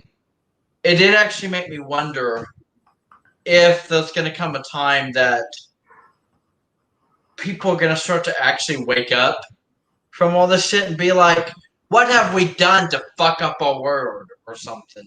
Because, I mean, if you think about it, we're pretty much fucking up our world. Like, like with how offended, like, well, basically, like, damaging our society without ever realizing it. Where at least, I mean, people like me and Wild Bill, we already know that this is like bullshit and all this stuff is crazy, but there's some people that'll be like, oh yeah, we're right about this. Like we need to ban this because this represents that or something. I don't know. Just, yeah, if people don't stand up against it, then they'll keep pushing all that crap. That's right. Yeah. But yeah, so Bobby asked me if what else I wanted to ask, like, get your opinion on. My opinion actually was like, because I know you were just messing with Robert earlier in the Trips's chat about like if Robert wasn't able to make it tonight or something that you're gonna cry or something about, like, even though it was just joking and everything. But that was actually what I wanted to get your opinion on, is what you think of guys who, like, I guess overreact to certain situations and actually start crying. Like get that emotional or something. Or, I mean, not even emotional. It's almost like they expect things to go a certain way, and if it doesn't go that way, then they're like, "Oh, you don't love me no more." Like an actual full-grown man. This is a male I'm talking about. The reason why is because my sister's dated guys like this before, who like for example, I'll give you one example. Like my sister was dating this guy, that was actually older than Amy. Believe it or not, this was back in like 2016 though. So Amy was like 21 at the time, and this guy was like 23, 24. But thing is, Amy started dating this guy, and they only dated for like 2 months until she broke it off with him because this guy was a little bit too much for her and being really controlling. But like one example is Amy stayed the night at this guy's house within so many months after our mom passed away, and they were getting ready for bed or something. I guess he was wanting to do a little bit more before they went to bed or something. Like, I don't know, make out, have sex, something like that. I don't know. Yeah. I mean, I just wanted to, I just put that out there. Not that you need to know that, but there it is. Like, type thing. But basically, what I was going to say is Amy wasn't, really wanting to do that. Like, they were getting ready for bed. It was like 11 o'clock at night. After Amy kind of turned him down about like having sex at night or something, the guy, this guy that my sister's dating, just starts putting on his basketball shorts or something, and she's like, "Where are you going? I thought we were going to bed." And he was like, "I'm going to the gym." Or something, and that's when Amy was like, "I think we were going to bed. It's 11 o'clock at night," and he was like, "Well, you don't seem sexually attracted to me anymore." Like it actually started crying. Yeah. Like what the? Just because she didn't want to have sex with him that night, he took it as, "You don't find me sexually attractive anymore." So that's basically what I wanted to get your opinion on the Wild Bill. Is what you think of guys who think like that just because your girlfriend doesn't want to have sex with you some nights. Well, to make this even funnier, Alvin, right? Yeah. First of all, I'm like, well, damn you then. You don't want none of this dick? Fine, I'll fucking keep it to my damn self. Okay, Right? That's pretty funny. Right? I was like, you don't want none of this big dang? I'll keep it in my pants then. Shit. Yeah. So here, that's how my response to that would be, right? Okay. Yeah. I believe was the girl in the relationship. Sometimes I wonder whenever my sister reminisces or talks about this particular relationship, sometimes I wonder if he really was the girl in the relationship. I just I'm a kind of guy, right? I've only ever cried a few times. Yeah. And once my grandfather died, I cried like a bitch for a week. Okay. Because he was one of the greatest men I ever fucking knew, right? Yeah. I cried when we put our dog down that we had for like 15 years almost, right? Yeah. I mean, that dog was family, man. I didn't see it as a pet. You know what I'm saying? Yeah. And, I cried when me and my first ex separated. Yeah. Okay. I'm not much of a kind of a fucking person that just shit like that bothers me. You know what I'm saying? And when I show tears, it's very seldom and very often, and it has to be something that touches me to my core. Okay. Yeah. All right. But when some kind of random fucking pansy ass shit like that comes up, "Oh, you don't find me sexually attractive no more," and no, I'm like, "Hey, you don't want none of this dick? Fine, shit, it's my dick. I'll keep it." You know what I'm saying? Hell, I got two hands. Fuck it. You know what I'm saying? Yeah, like I'll be honest with you, Wild Bill. Like this guy that my sister dated, believe it or not, Amy and I have even compared him before, like, and talked about this. But basically, this guy reminded me and my sister a lot of our dad because our dad was a lot like that with our mom. Like, I mean, we actually have a actually after our mom passed away, um, we actually when we were going through our mom's stuff, we actually found a letter or a note that our dad actually wrote to our mom back in like the 80s or 90s or something. I mean, like it was like an old note or something, and it was basically just a piece of notebook paper, and he wrote in like big letters, like until you admit that men are smarter than women, I would never sleep with you. That shows you just how much of a sexist person he was. He's like, until you admit that men are smarter than women, I won't sleep with you again. And I like my mom was probably thinking, well, happy days for me or something like.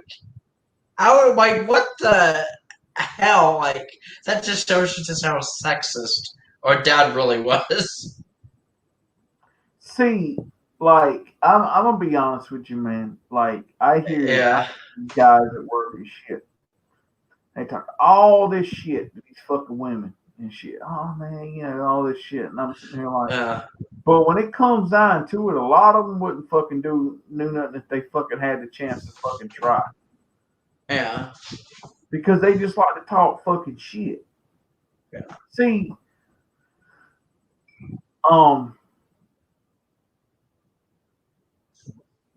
And yeah, good question, Chris. I mean, we've been wondering that the whole entire. Because I mean, it's actually not like Trish to miss a stream, at least not for this long, anyway. So yeah. I'm assuming maybe she's still at Rabbits, but you never know. I mean, I haven't talked to her today unless Wild Bill or Robert has. I don't know what she's doing today. Unless maybe her power went out or something. Oh yeah, that could also be a possibility. What Trish did mention about having some rain lately, so I don't know. But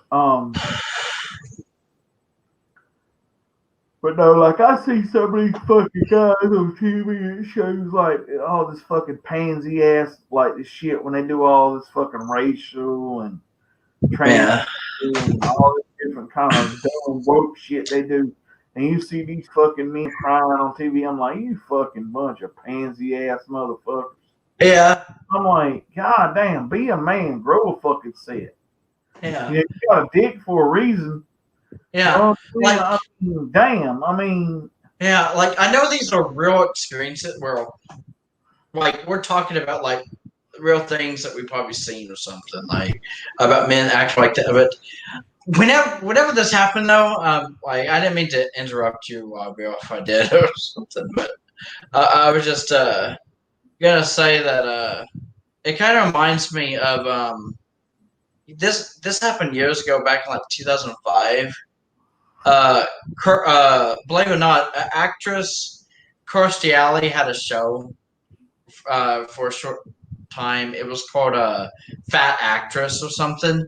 She literally did an episode where she started dating a guy who was the pansiest ass kind of guy ever. Like he's like they would go on like hikes together and stuff like that, and he would actually start crying like my legs are starting to hurt. like and then they would get home and he's like he needs to lay down and relax, that his body's hurting or something, and then you would hear him in the background like, and Kirstie Alley's just like listening, and you could hear him through the walls going, like what to go, like I don't know, like the TV remote won't turn on. I'm thinking, what the hell? Like I know it was like a joke, like that was just that episode's concept or something. But that's what it kind of reminds me. I was like, there's really guys out there who get that emotional over stupid shit. Like, I mean, I don't know. It just totally blows my mind. It's just some guys like that. But yeah, that's basically what I wanted to say. That's what it kind of reminds me of. But like this whole concept of like. Oh, but I did also want to mention I can kind of understand why Bill about like crying over like the death of a pet or something, or even the death of a family member. Because I mean, our family is definitely like that because most of our pets actually aren't just our pets; they're literally family to us. Like we literally treat our pets and our family pretty much like we do everybody else in our family that doesn't have fur. If that makes sense. Like our pets literally are our family. Like we pretty much like treat them like little human beings, if that makes sense. So that's why I can definitely understand when we lose a pet, it it is really emotional for all of us. So, but yeah, I can understand guys crying over certain things. Like even Tim McGraw has a song called "Grown Men Don't Cry."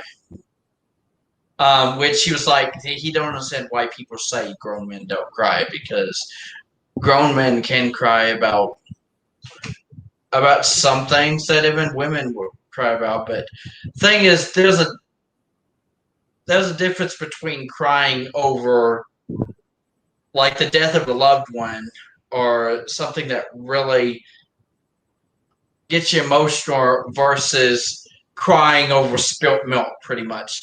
Like, oh my god, I spilled milk on the counter. There's some people that don't like that. Like, what the? Like, maybe that's where the saying "don't cry over spilled milk" came from. I don't know. Like, what the hell? Yeah, if you don't cry over something like that, then you're not normal. Yeah. But real men cry, yeah. But that's basically what I'm saying. It's just, I mean, grown men cry, but to cry over every little thing, Yep. I don't know. I just find it ridiculous. Especially like you said, like sometimes your girlfriend just isn't in the mood. Sometimes, Yeah. like that don't mean that she's not sexually attracted to me anymore. Yeah. No. Right. Well, damn. If you don't want this dick, you just get it. Yeah, but yeah, I love your response. I love your response, Juan, bro. That's funny. Yeah. I wonder how my sister would have reacted if that's what Um, her ex-boyfriend would say to that situation. you just ask that. What would you have done if he'd have said that? Yeah, I mean, I may actually ask her that next time I see her because I'm curious now. Exactly, Elsa. Yeah, real men cry over important things. Yeah, well, that's basically it. Real men cry over important things. Like here's my whole thing, man. Like, there's this thing nowadays where, like, it was funny. I was talking. Me and a guy was joking the other day at work because we were talking about how we hate wearing those fucking masks at work because with our beards and shit, it makes the mask not fit right on our fucking face and it irritates like that, right? He goes, "Oh, I'm surprised it ain't fucking trying to make us fucking cut them off and shit like that." I said, "Ain't no motherfucker gonna tell me I can or cannot have a fucking beard." See, that's just the way it fucking is.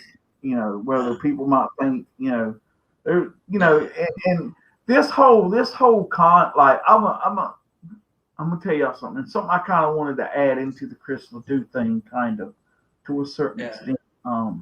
Now, I believe honestly, okay, that the misconception of the cowboy or those type of guys like that, that they were always clean cut and clean shaved and all that stuff was not necessarily true. You see that, all right, the portrayal of that is that, one, a lot of that comes from Hollywood. But two, a lot of that come from like a lot of the pictures that you've seen of, like, say, cowboys were taken after they went to town after a long cattle drive, and they got a haircut and a bath and all that stuff, and then maybe took a picture, and that was the pictures that were kept during those times. Okay, but you think about it, real cowboys at the time, those ones that were ranchers and those ones that went on these long cattle drives and stuff like that, they may not would see a town or a barber or anything for months on end. So they would grow these beards and stuff, man. And the ones that could grow beards, you know what I'm saying? They would have these big, scruffy fucking beards when they would go into fucking town. That's why you would always see, like, these people when in these westerns, they'd go into the fucking barbershop all the time and get cleaned up.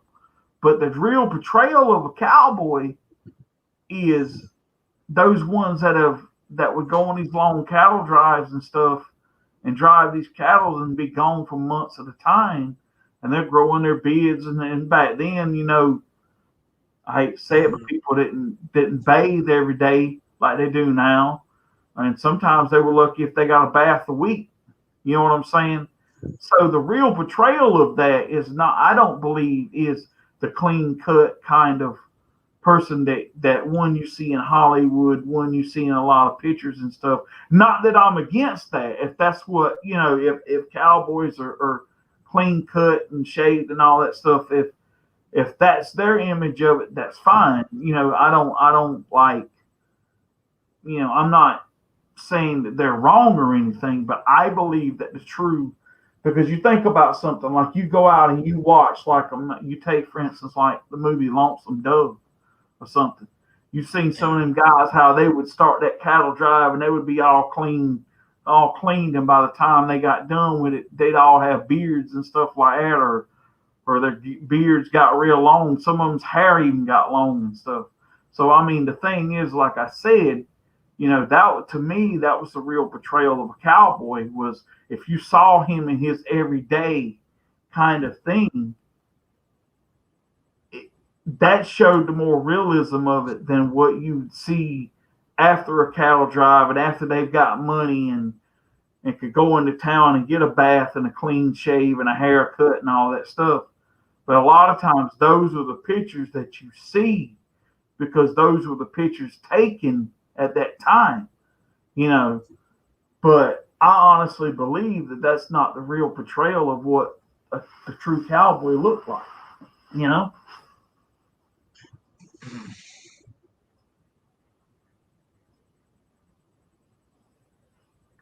Damn. Because if you think about a lot of the true cowboys back in those days, they would end one cattle drive and then turn around and get hired by another person and drive cattle again. You see what I'm saying? So it was kind of like, or in Western movies, the man would at least have a mustache. Yeah. You know what I'm saying? So, I mean, it's kind of one of those things where, like, you kind of get a misconception of what I think a true cowboy looks like. And not that I'm saying that there's anything wrong with the clean cut, shaving, and all that stuff. If that's, you know, your portrayal of it or whatever, that's fine. But I just don't always believe that that's the way it was, you know? True.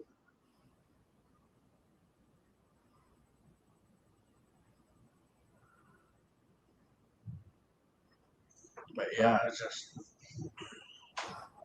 You don't want none of this dick. I keep it to myself. yeah, that's just so funny. Why I feel like, Yeah. that would be crazy. Like, I mean, I don't know if you were ever in that situation, but you just imagine you were dating someone, Wild Bill, and it's like you want to fool around on the bed or something like they like reject you or something like, oh no, I think I'm ready. I just go to bed or something. I mean, can you just imagine if that was your response? Well, if you don't want this dick, then I'll just keep it all to myself. Yeah, as long as they wear their hat. That's what I was right. Yeah. And then another thing I think is kind of fun. Like I'd have been like, so if I would have, like if I would have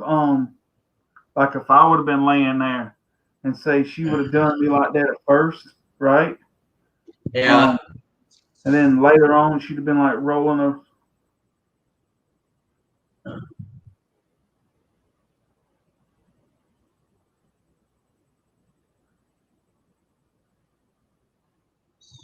Everything okay, Wild Bill? Damn the devil, demon thing.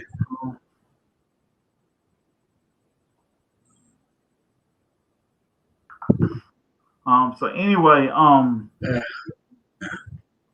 so what I was saying, like, and now like she would roll over and want me to say, oh, so now you want the dick. Mm-hmm. Yeah, now you want the dick. Yeah, baby. You know what I'm saying? Well, now you want some of it, Yeah. It's like, why didn't you want it earlier? That's right. That's what I'm saying. Yeah. Yeah. I'd be like, I'm trying to go to bed, baby. Yeah, I'm trying to go to bed, baby. I'll be honest with you. I used to do my girlfriend like this. There would be times when I'd be laying in bed and and I'll admit it was in the summertime and it was hot and shit like that. Yeah.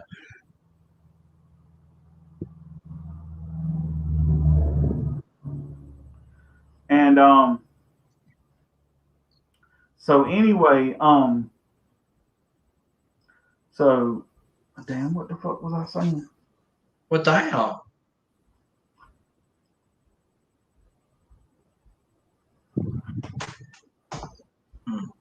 Damn, I forgot what the fuck I was even talking about. Well, damn. Well, I know we were talking.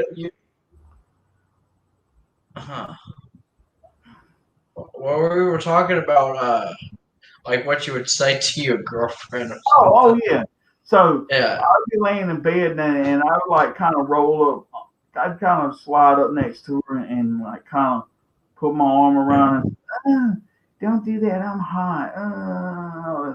Then I'd wait till that motherfucking ass got good and cold in the wintertime.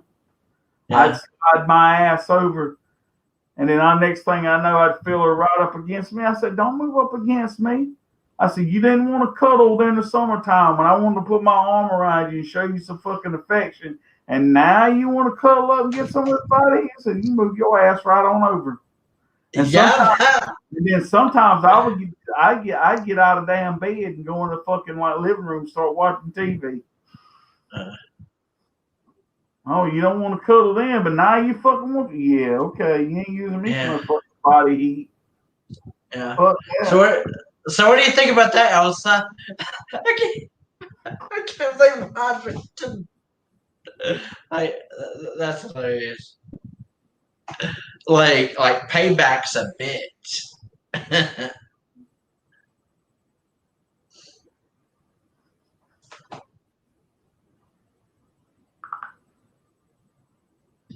And but the thing is, she probably was like gonna overreact then or something. Like she would have probably been like, why are you so mean? Or something like. That sounds fair, LOL. Yeah, that sounds fair. You know what I'm saying? Like, I wasn't doing it to try to make her hot or anything like that. I just wanted to, like, let me tell you something. Like, I believe sometimes that when you're in life sometimes and you've gone through a bunch of shit or something, and all you want to do is just hold somebody. You know what I'm saying? Yeah. It doesn't mean you have to have sex or anything like that or whatever. You just want to hold somebody and be close to somebody and know that, there's somebody there, right? And I can't be fucking hot. Get off of me or some shit like that. I'm like, okay, I'll remember that shit. You know what I'm saying? And then, like I said, when fucking winter gets there, man, and she wants to fucking call, cuddle up and shit to get all that body heat, get warm, I just move the fuck over. Sometimes I even get out of bed. Yeah. Be sleepy as hell. Be sleepy as hell. Get out of the damn bed just so you wouldn't have nobody to fucking curl up to. Because I'm an asshole like that. You gonna treat me that fucking way? Mm. Yeah, I was wondering, Wild Bill, have you ever slept on the couch by choice? Like, not because your girlfriend or wife like made you. Like, I have at times. okay. Because, like, sometimes I would sleep on the couch because I don't know, like I would get these stints sometimes where like the bed would be uncomfortable and the couch would be, and I would sleep on the couch, or if like, say for instance, it was or just like, or like sometimes I would just fall asleep on the couch and that's where I'd sleep, you know. Yeah. And then there's just times it just depended, you know, the situation or whatever it was. You know? Yeah.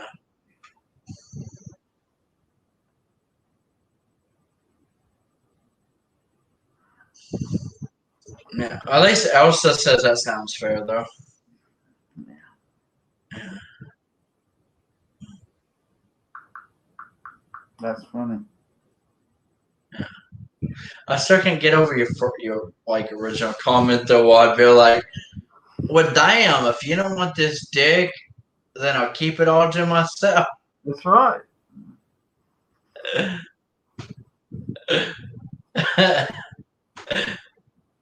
Yeah, I feel like I definitely need to. I'm gonna ask my sister what she would think if he actually had said like if her ex had actually said something like I'd that. be like, it's my dick. If you don't want none of it, I'll keep it to myself then. Shit. Yeah. To be honest, she probably would have told me she would have rolled her eyes or something like the fuck. Like she'd be like, okay, this guy's a lunatic. I don't know. Probably. Well, yeah. Oh yeah. What did you say? That's probably one of the reasons you're single. Yeah. So would you go as a because you're an asshole? Okay. Yeah. At first I thought you were gonna say because you're a lunatic or something, or I you. am crazy. I mean, I don't deny that. I mean, Yeah. Crazy as a shit house rat. no, pretty much. Yeah. Yeah. Yeah. I wonder. I guess Wild Bill's too hot to handle. Too cold to hold. Call the Ghostbusters and the gain control. Well, damn. Yeah. She probably would have said whatever. I don't care. Yeah. Yeah. I feel like that would be your response. Also, like. And like sometimes my girlfriend, like when I'd be like, you know, when I'd want to have sex or something, she's like, I'm not in the mood. And then she would ask me to do something later. I'm like, I'm not in the mood. Yeah, I'm not in the mood. Yeah.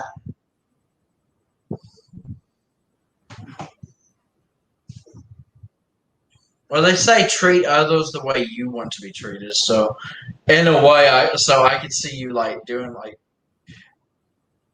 doing the same thing, like how like treat others how they treat you or something.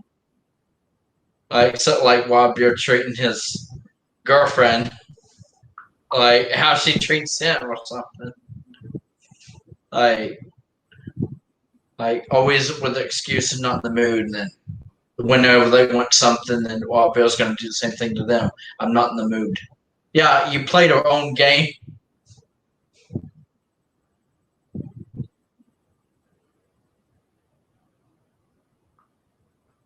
Yeah. Yeah, I guess we all do that in different situations. Yeah.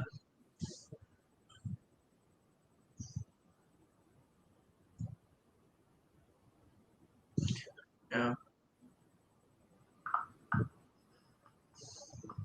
Still can't believe those. Still haven't heard from Trish tonight. Mm. Well,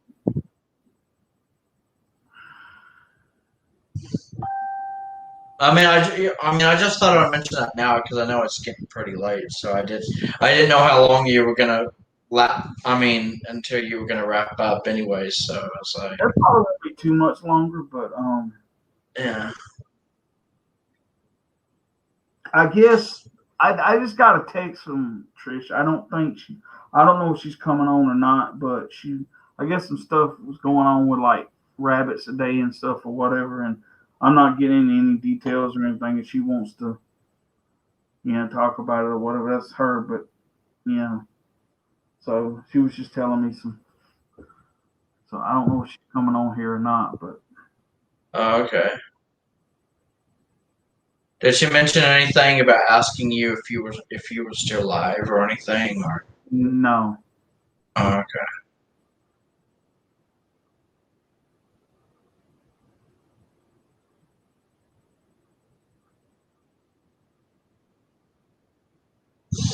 Yeah, or at least we were somewhat right. I mean, like she was at Rabbits today, so I had a feeling she probably went to Rabbits and decided to be there all day, I guess.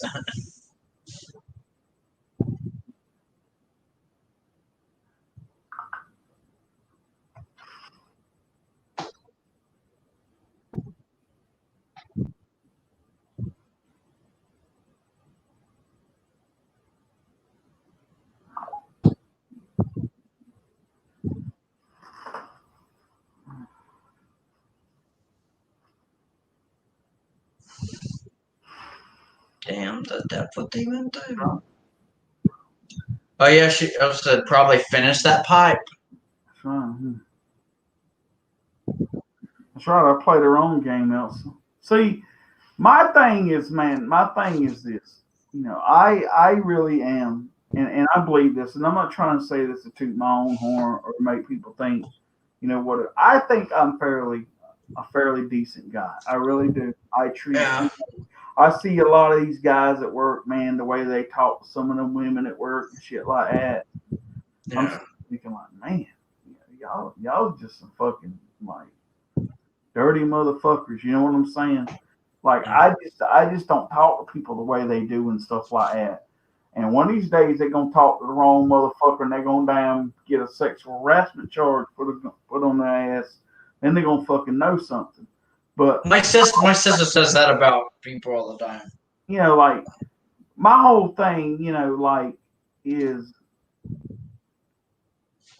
I just want to be treated fairly. Yeah. And I'll treat you fairly. But if you're gonna be treat me like shit just because you're just fucking like I don't know want to be a bitch or something other like that, then I'm gonna treat you the same fucking way. And some people's like, oh, you shouldn't do that. Or no, I said, look, a relationship's a two fucking way street. It's good and bad either way. If you treat me like shit, you're gonna get it. You're gonna get it the same way. You treat me good and treat me decent, I'll treat you the same way. It's not all about sex and all that stuff like that. Some people, that's what they fucking thinking is. It's not all about Yeah. that. A lot of times Yeah. it's just compromising and being with each other and talking and doing things that together that just what I'm saying. It's about finding a balance, right? But no, I get tired of fucking sometimes always getting treated like I always got treated like I was the one that always had to do all the sacrificing, but got nothing back. And if I thought I should get something back, then I was an asshole. But when it come time for them to sacrifice, it was okay that they didn't. You know what I'm saying? Like it was okay for me to work and bust my ass and then come home and like I remember one time, and I'm just gonna tell you this straight out. I come home one day and I hadn't even literally set my bag down. And my old lady's like, you gonna cut the grass? I'm like, really? I just walked in the fucking door from a 10-hour fucking exhausting day at work. And the first thing you say to me, you gonna cut the grass? Yeah.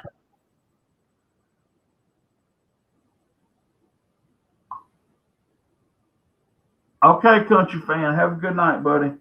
Yeah, good night, country fan.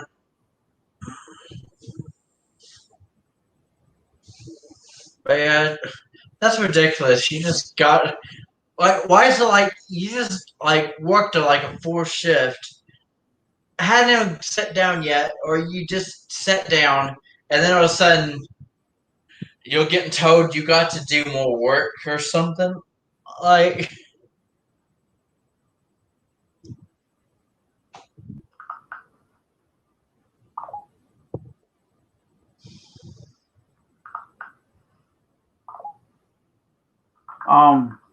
Yeah, I mean, it's just, you know, it just pisses me off. Like sometimes, like when we would move, um, like I always felt like I did all the moving and did all the fucking did all the fucking moving and shit like that. And like she was just supposed to fucking, you know, yeah, whatever. And I'm thinking like, yeah. what the fuck? I mean, Everyone else and she said, would always use it. She would always use, oh, I got to work or some shit yeah. like that. Or I work too. I'm like, no shit. You know what No I'm saying? shit, Sherlock. But I mean, it was always like she would never, like, here's the fucking thing with her. Like, if I got up early and let's say it was a bill that we didn't pay online or something like that, right? I was always the fucker that had to get up and go pay it. Oh, she couldn't get up a couple hours before going to work, get ready, go out and pay the bill or some shit and then go to work. No, I was a motherfucker that had to pay it on my way to work, or I had to get up fucking early and go do the shit. You know what I'm saying? Like, I just, like, that kind of stuff like that, man, just used to irk the fuck out of me, man. And damn. But yeah, Elsa said, why couldn't she cut the grass? It's not a man's job only. I cut the grass and so does Trish. What's wrong with a woman doing that kind of stuff? there's nothing wrong with it. But you know what I'm saying? And I mean, eventually she did start cutting the grass and shit a lot of times. But I'm just saying, like, she would just, there's just the shit she would say sometimes at the moment she would fucking say it, man, and it just fucking, man, it'd fucking fly all over me and shit, man. And it was all I could do sometimes just to fucking hold my damn tongue, man, because. Oh yeah, I was wondering if you told her off, like, at any time. Would have got fucking hurt, man. I'm telling you right now, because I don't play that fucking bullshit. Yeah. Man. Maybe because I'm the kind of fucking person that don't take shit, and I'm not one of them fucking guys that let a fucking woman run all over me. It's probably the reason why I'm fucking single too. Yeah. Do you agree, Elsa? I mean, I'll admit it, and I'm not sitting here bashing everybody. I'm not an easy person to live with either. I have my quirks and shit too. Yeah. But I at least try to compromise, and I at least try to, be decent about things and be willing to fucking sacrifice and stuff like that. I'm not, you know what I'm saying? Like, I don't expect a woman, like, here's my thing. Like, I never expect a woman to sit down, or I never expect a woman to get off of a hard day's work and come home and cook me supper. Yeah. I don't expect that. I don't expect a woman to do all the house chores either, and cook and clean and all that stuff. I think it should be a dual thing. I really do. You know what I'm saying? Like even if a woman, like, even if I worked all day and I didn't fit in, she was sick or something, I still wouldn't expect her to fucking me to come home to a home cooked fucking meal. I'm not that kind of a fucking guy. I don't, you know what I'm saying? Like, if she was like, look, baby, I didn't cook supper tonight because, hey, let's go out. I'm like, okay, fine. You know what I'm saying? It's not like It's not like I come home and expect my plate to be fucking sitting on the table. I'm not one of them kind of fucking guys. You know what I'm saying? Yeah.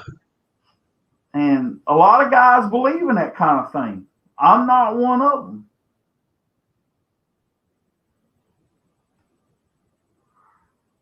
Yeah, it's just.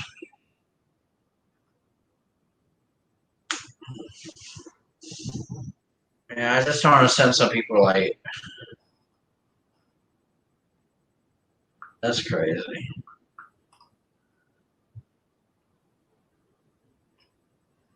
Probably why I'm gonna stay single too.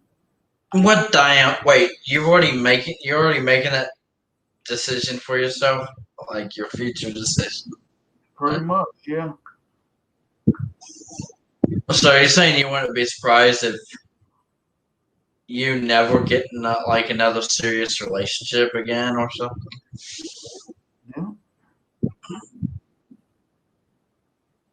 Yeah. But damn the devil. I'm just not gonna be. I'm just not gonna. You always seen them. You always see them stereotyping men and women. That's right, Elsa. No, I mean my thing is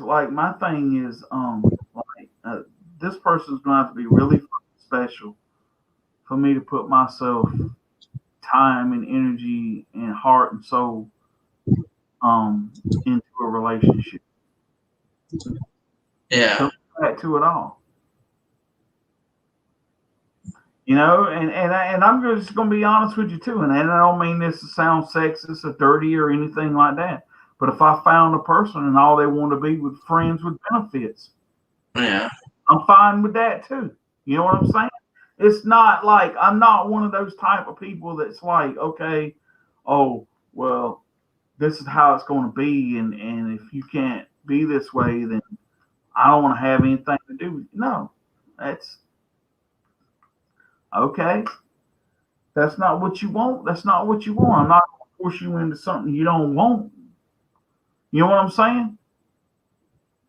Yeah. Like, I'll be honest with you. How I've got treated is way different from the way I've treated women in relationships.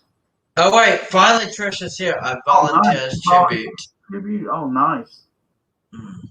But Yeah. no, I mean it's the truth though, man. I mean, I feel like sometimes that's how some people portray relationships and like what men should do and what women should do and all that stuff. No, it's an equal thing down the fucking board. But don't expect like here's my thing. Yeah. Like Elsa said, women cut the grass and stuff. And there's some women out there, they love to do that shit. They'd rather cut the grass and not have their men cut the grass. Because maybe they like their yard a certain fucking way. And the man just don't fucking do it right. You know what I'm saying? But some people are like, oh, you let your wife cut the grass or you make your wife. No, she wants to fucking cut the grass. You know what I'm saying? Like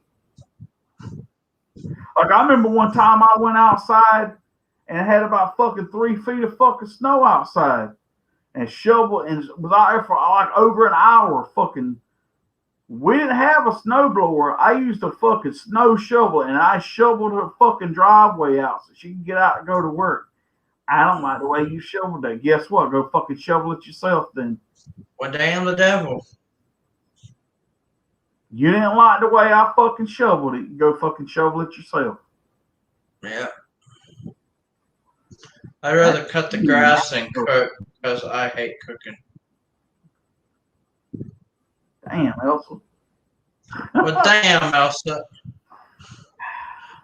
Bill was probably hoping that you would cook him a home cooked meal. Damn, I guess that means I'm gonna have to do the cooking then. Oh yeah. Well, damn, Elsa, I was really hoping to come over for some of that good old home cooking. Yeah, some of that. Yeah. Oh yeah. Oh, she said sorry. But no, like I'm just saying, you know, and like shit Good like old this really fucking get to me, man. And I'm like,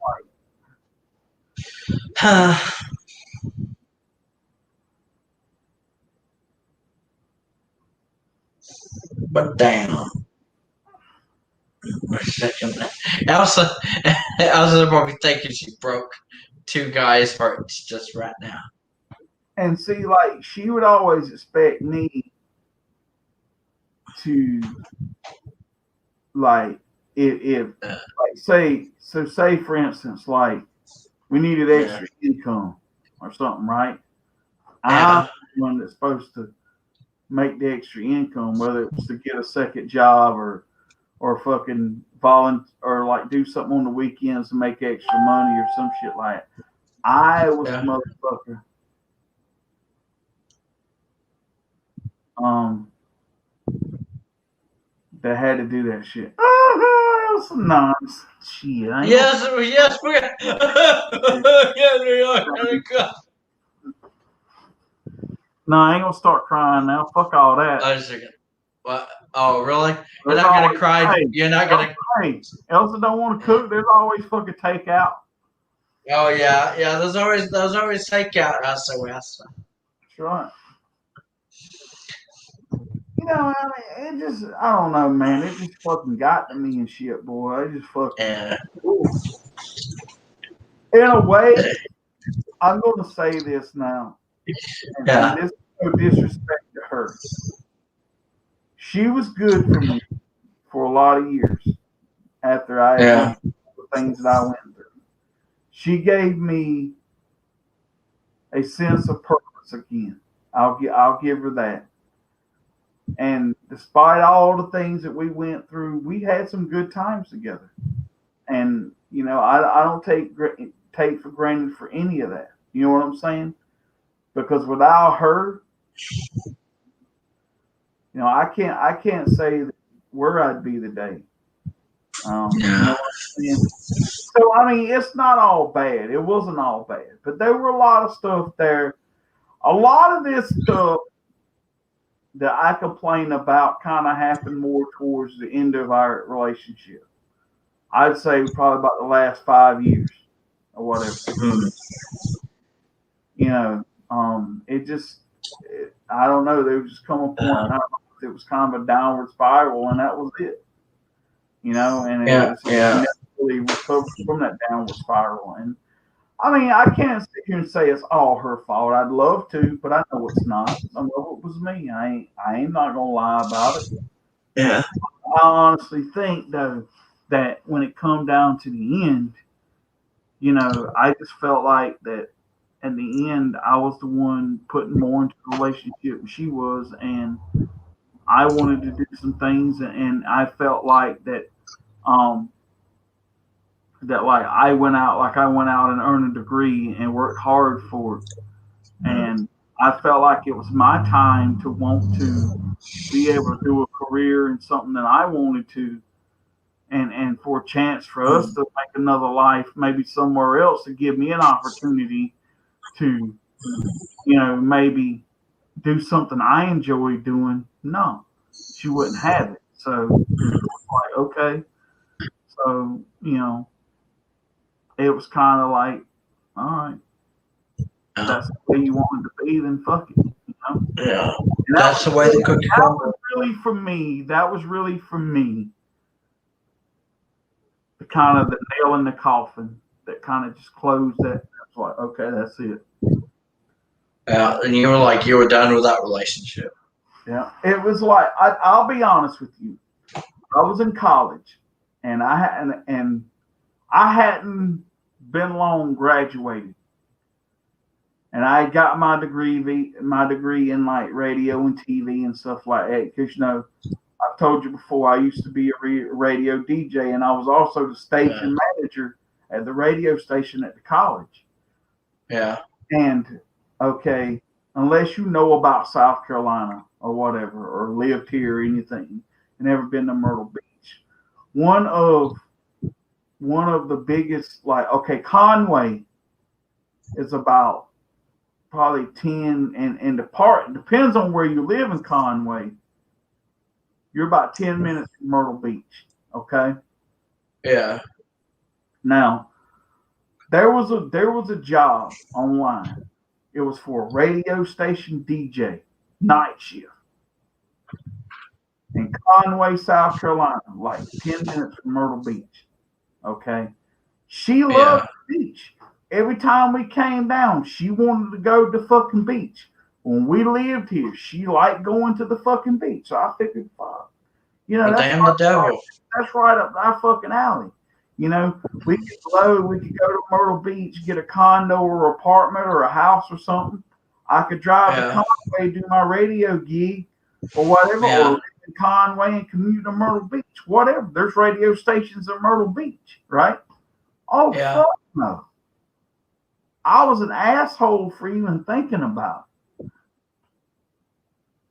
Well, damn. So I was like, okay.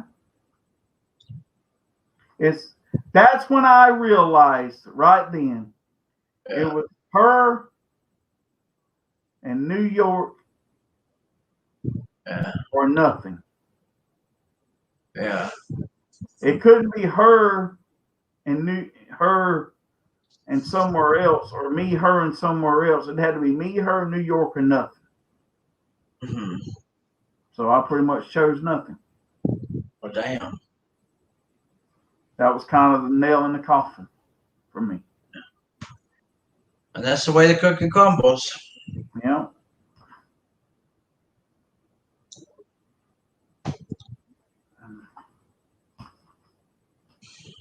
Seriously, Elsa, seriously.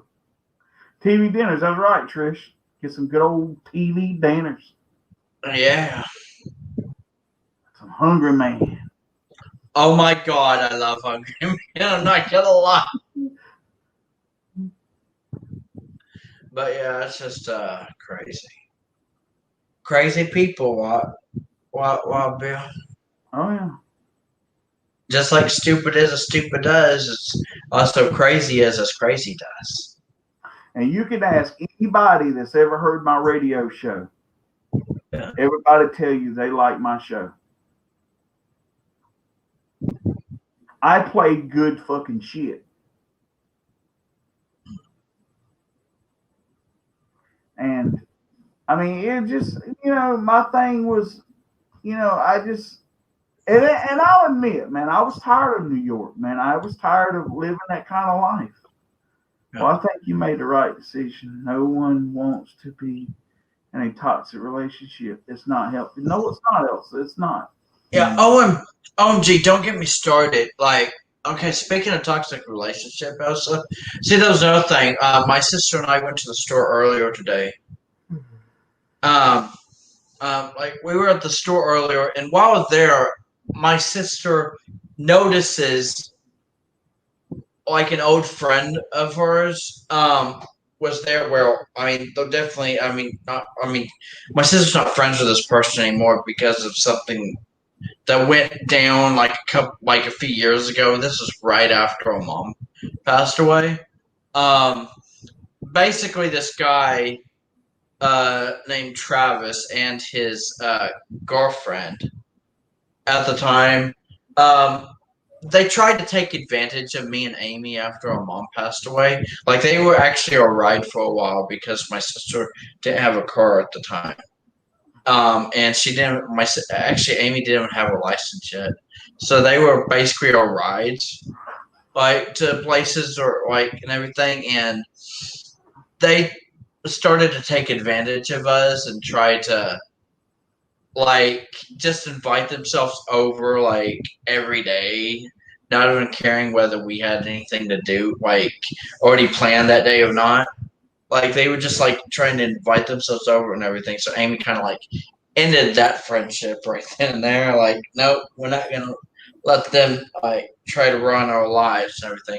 Well, we actually saw, where Amy is the one who actually recognized him, that old friend, at Walmart earlier today. And he was still with his girlfriend.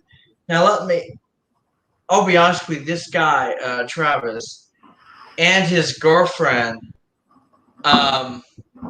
they're basically the definition of a toxic relationship. Oh, no. Like even yeah, I'll be honest. Even back then, like Amy couldn't believe that they were together because they don't seem compatible with each other at all. And she's the one.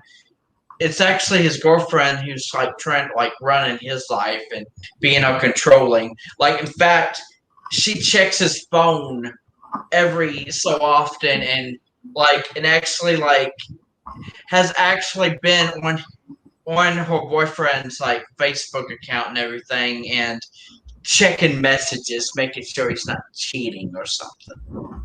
Or something. And he just lets her do it. But what? What'd you say?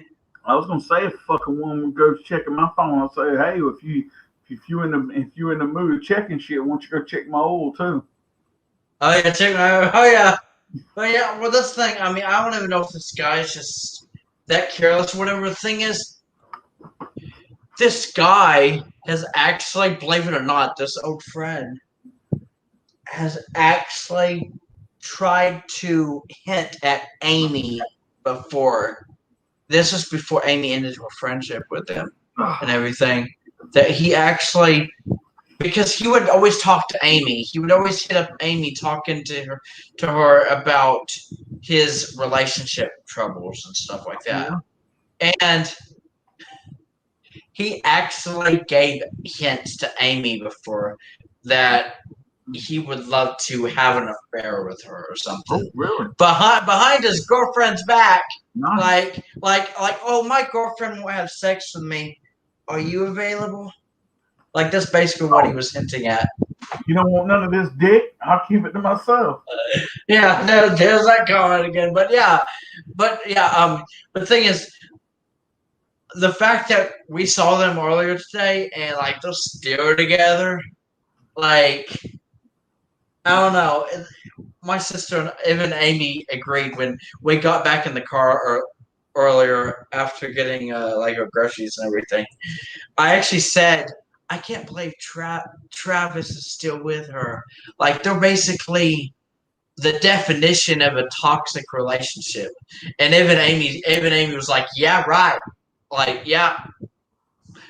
Like she totally agrees. So like, yeah, it's the people who want to check the phones or insecure or jealous. Yeah, well, that's true. This woman, I mean, actually, it's the definition of someone who's like insecure and jealous and everything. Because believe it or not, this Travis's girlfriend is actually. This was back when Amy and Travis were still friends, like on Facebook and all this. This was like 2015, 2016 ish. And Travis's girlfriend actually blocked Amy from his Facebook account one time because Amy tried to ask like her friend why he blocked her and everything, and it was like, it was just my girlfriend. But I was like, well, why are you with someone who's like regularly checking your phone and even blocking and unblocking people from your Facebook account? Like even Amy said it herself that she could not share like a social media account with anybody, like not even a significant other, because she don't understand how some people have like joint Facebook accounts and things like that. Yeah. I just want to say, like, so for instance, like, yeah, like if I had a wife or a girlfriend, they were fucking jealous, and they had suspicions. They thought, like, yeah. I will be honest with you. Every woman I have ever been with, I would come out and openly admit, look, I have got female friends that I talk to on a regular basis, but it's not to have anything to do with a relationship. It's just we've been friends. There's a girl I talk to once in a while on Facebook. Yeah. We've been friends since we were in high school together. She's married, got kids, stuff. I don't even think nothing like that or anything. It's just we're just old friends that, you know, found each other on Facebook and just kept up over the years. You know what I'm saying? Yeah. It has nothing to do with like, oh, I'm out here talking to some other woman because I'm not happy. No, I've got friends that I talk to a lot because we were friends for a long time. And there's a lot, and there's girls I've been friends with that I have never had interest in even like having a relationship with them, having sex with them, or anything. It's never been that kind of type of thing. You know what I'm saying? It's just we were kindred souls because we got along because there were things that we liked and understood and got along about. And I was like, that's cool. I would tell him to piss the hell off and don't touch my phone. If you don't trust me, then you can't trust anyone. Yeah. Like, why do people think you can't be friends with the opposite sex? I don't know. Yeah, I don't understand. Like, my scenario was, I'm sorry, I didn't interrupt Calvin. But like if she was to leave, like if she was just to like get mad, I leave, and then go down the road and the car blew up. And I was like, what happened? Ran out of oil. I said, well, if you'd have been checking the oil instead of checking my phone, maybe you would have been able to drive further. Yeah. Yeah, it's just crazy. Trish, what are you doing?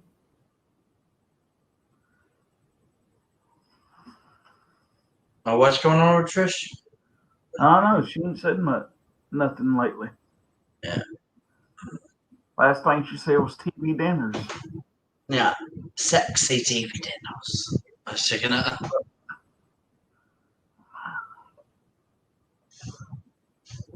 But yeah, it's just like if we were sitting down watching TV or something, I wouldn't expect Elsa to hand me the remote. Yeah. But damn. Or get up and fix me something to drink or nothing like the hell. I ain't lazy. Yeah. Lazy is as lazy does. That's right. Yeah. Looking for a brake line hose. Oh shit, that sucks. We're damn.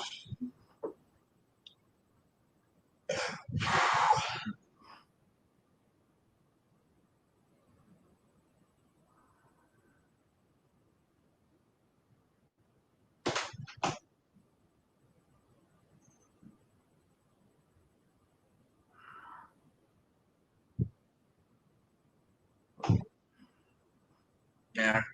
Crazy people. Yep. Yeah. I tell you to get off your ass and get it yourself, Ethel. Oh, that's right. That's what I hoped she would say. Yeah. I'll tell you to get off your ass and get it yourself. I'm like, you talking to me like that? Okay, that's my popcorn. You ain't getting none of it. Well, damn. I was hoping I could get some of that popcorn. Damn. That's right. Want some popcorn and Dr. Pepper? Elsa? I can see that too. And she's like, yeah. And you won't be getting something else later on either. Yeah. Yeah. Sharing is caring. Yeah, sharing is caring. That's right. And that's the truth of the matter. I'm messed up in the head. Yeah. Oh, Elsa, not right now, man. That's right. Just the way she said that. But that's what I'm saying, though. I can just see that. You know what I'm saying? I'm like,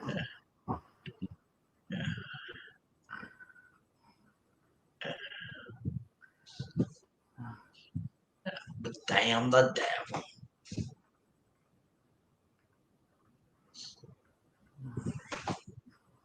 yes, you definitely got to tell your sister that though later, Alvin. Or yeah, you would say.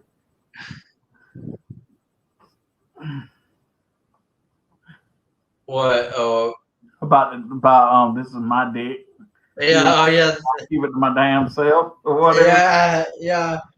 I want to ask her how she would have reacted. Yeah, this is my dick. Fine. I'll keep it to my damn self. That's right. Yeah. And Elsa's probably just thinking, men. Because I'll be honest with you, that's what my mom said a lot. My mom said that a lot. That was like one of her catchphrases. But I feel like a lot of women say that when men act out or say or do something stupid. Yeah. Like they go men. Like, or even some like even I bet even in high school or something, some teenage girls probably say that about like boys or something, like boys or something like. Elsa, you better tell us what she said. That's right. Oh yeah, I will, Elsa. It's probably gonna be funny. I may either say it in the Tripsters chat or something, or mention it in my next stream, which my stream next week. Yeah, as I said, I say that sometimes. Well, the reason why I say that also is because my mom usually said that referring to her dad. Like, because my dad would say some of the stupidest shit, and my mom would always be like, "Man," like, and roll her eyes when she would say it. Like, but whenever she said "men" like that aggressive tone, it used like the aggressive, like sarcastic tone. It usually had to do with something our dad did. Like our dad's the one who triggered. My mom didn't say that.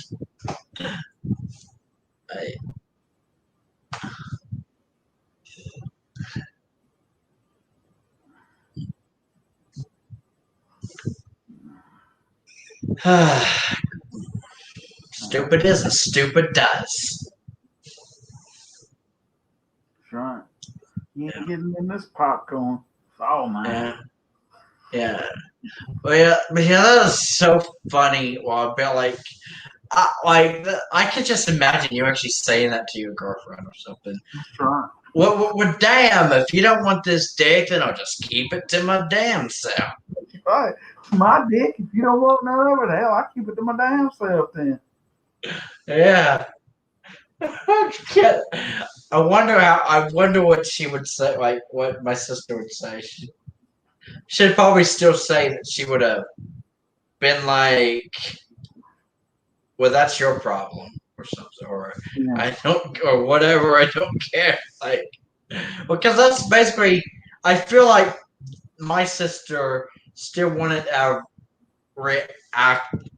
probably wouldn't have reacted much if her ex had actually said something like that, because she would have probably been like boys or men or just what the this guy's a lunatic or something. I don't know. Yeah. Or my sister would have been like, well, I'm not missing much or something. Like my sister probably would have said something like that. I don't know. But I'm still curious what she would say though, or what she would have said.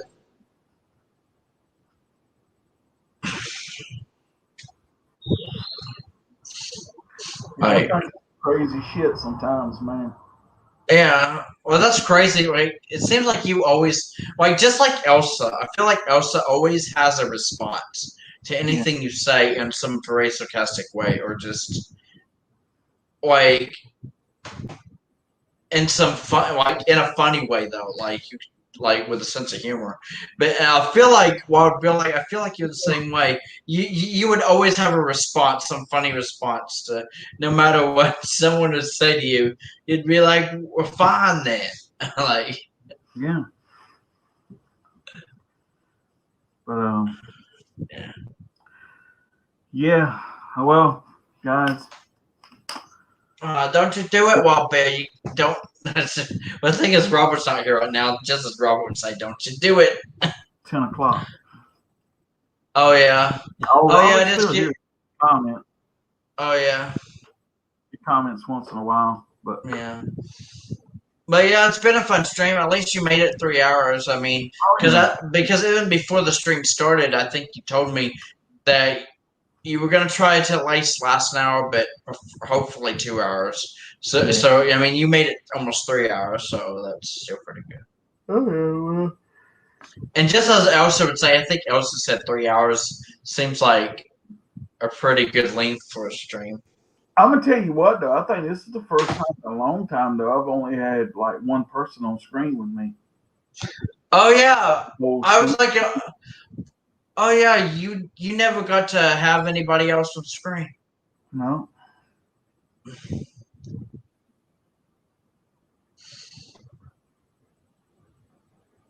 But yeah, happy Mother's Day to everybody. Yeah. I mean, especially to you. Well, I was gonna say especially to you, Elsa, since you're technically already in Mother's Day. Yeah. But yeah. But yeah, I just kind of wanted before I wrap this up. Only the beach. Only the beach. Yeah. Anyway, Oh wait, she said correction. Happy Birthing People's Day. LOL. mhm. Oh yeah, happy Birthing People's Day. But I can't wait for Happy Baby Maker's Day. That should be next month, I think. Right. Yeah, Happy Baby Maker's Day. But I just want to say out there to everybody who is a mother or been a mother at one time, or even if you Yeah. do it, and I'm gonna kick your pansy ass.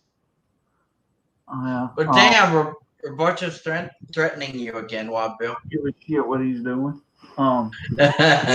Anyway, but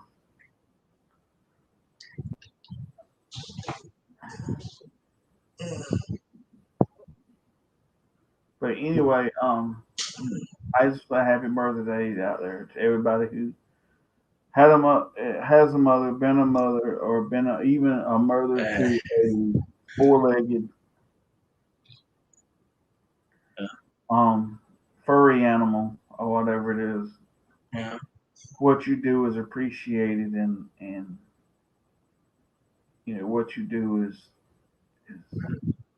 I never really thought about that. But, Or I just want to add something to that. Like, I never really thought about it, but technically that would make Amy, like, even my sister. I mean, she doesn't have like actual kids or anything of her own or anything, but I feel like that would kind of make her a mother since her baby is literally her dog Sam and her cat Shiloh. So, like, those are her babies. So I guess technically, and Amy always refers to herself as like mama, like come over to mama, or you want mama to help you with that. Like, I mean, that's how she talks. That's literally how she talks to her dog. So yeah. So yeah.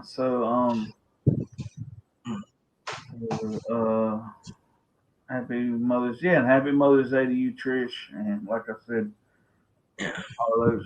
Even if I kind of look at it, even if you take care of somebody to a certain extent, you're kind of like a mother. So thank you for all that y'all do and everything. It's really appreciated. And like I said, it's my dick. If you don't want it, I keep it to myself. So, yeah. But anyway, no, I'm being all serious though. So yeah, I just want to tell everybody good night, and I had a fun stream, and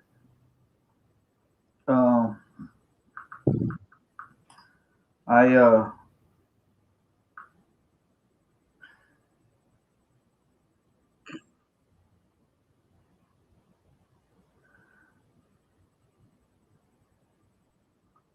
Anyway, the hell was I gonna say? Oh, what? Oh, I guess you were just saying Happy Mother's Day, or well, I don't know. I guess we were kind of like doing those sign offs and stuff. Yeah, but no, I was just saying,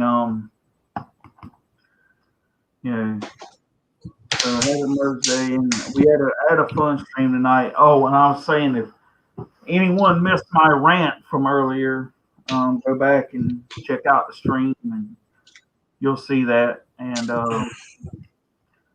yeah, I think you'll enjoy that. I also talked about Chris Ledoux and stuff like that. So if you want to hear that portion of it, that was more towards because we spent probably about the first 45 minutes of the stream probably just kind of talking and shit. And so yeah. So that's awesome. That's it. So that's basically all I got to say. And Alvin, you're streaming tomorrow night, right? Well, I'm not. I think Robert said. Oh, that's right. Robert is. I'm sorry, my bad. Yeah. So Robert's streaming tomorrow night. I want to say 8, but I'm not really sure. But yeah, but yeah, my next scheduled stream is for May 16th. Like Elsa knows about it and everything. Because but yeah, it's supposed to be like a special stream. I got some topics in mind for next Sunday. Awesome. Yeah, on May 16th, baby. But so basically I've done my sign out, and so that's pretty much it. It's kind of different tonight, but if you want to do yours, Alvin. Okay. Well, thank you for allowing me on the screen with you tonight, Wild Bill, and it's been your favorite Tim Boy Alvin here. And again, happy Mother's Day to all the mothers in the world, whether you like birth some babies yourself or just raising someone, taking care of someone in your life, whether it's a human being or a furry animal, a furry friend, or a furry family member, I should say. Then happy Mother's Day to all you mothers out there. And don't forget to stay giggity, everybody. And as I always say, Taylor rocks, man. But yeah, and I am mucking out, players. Awesome. Oh, I wanted to say one other thing. Thanks to Robert, Damon, Elsa, Trish, Country. I think that was it for the ones that were in the chats tonight. I appreciate it. So yeah, that's pretty much it. And try to get up in the morning and do some things, or go to church, and then spend the rest of the day with my mama and everything. So, yep, y'all. That was kind of random. Also, my father was kind of hairy. Nice. But anyway, yeah. So y'all have a good one, and I'll talk to y'all probably tomorrow sometime. Peace out. Yeah. Peace out, everybody. Good night, everybody. Nighty night night and night night. And hello, nurse to Elsa. That's right. Yeah. She's gonna one day she's gonna put hashtag kicking your ass every day of the week. Yeah. Kicking your ass every day of the week. That's right. All right, guys. Bye. Yeah. Oh, yeah. You said furry family members. Oh, yeah. That's why I also said her father. Wow. That's right. Yeah.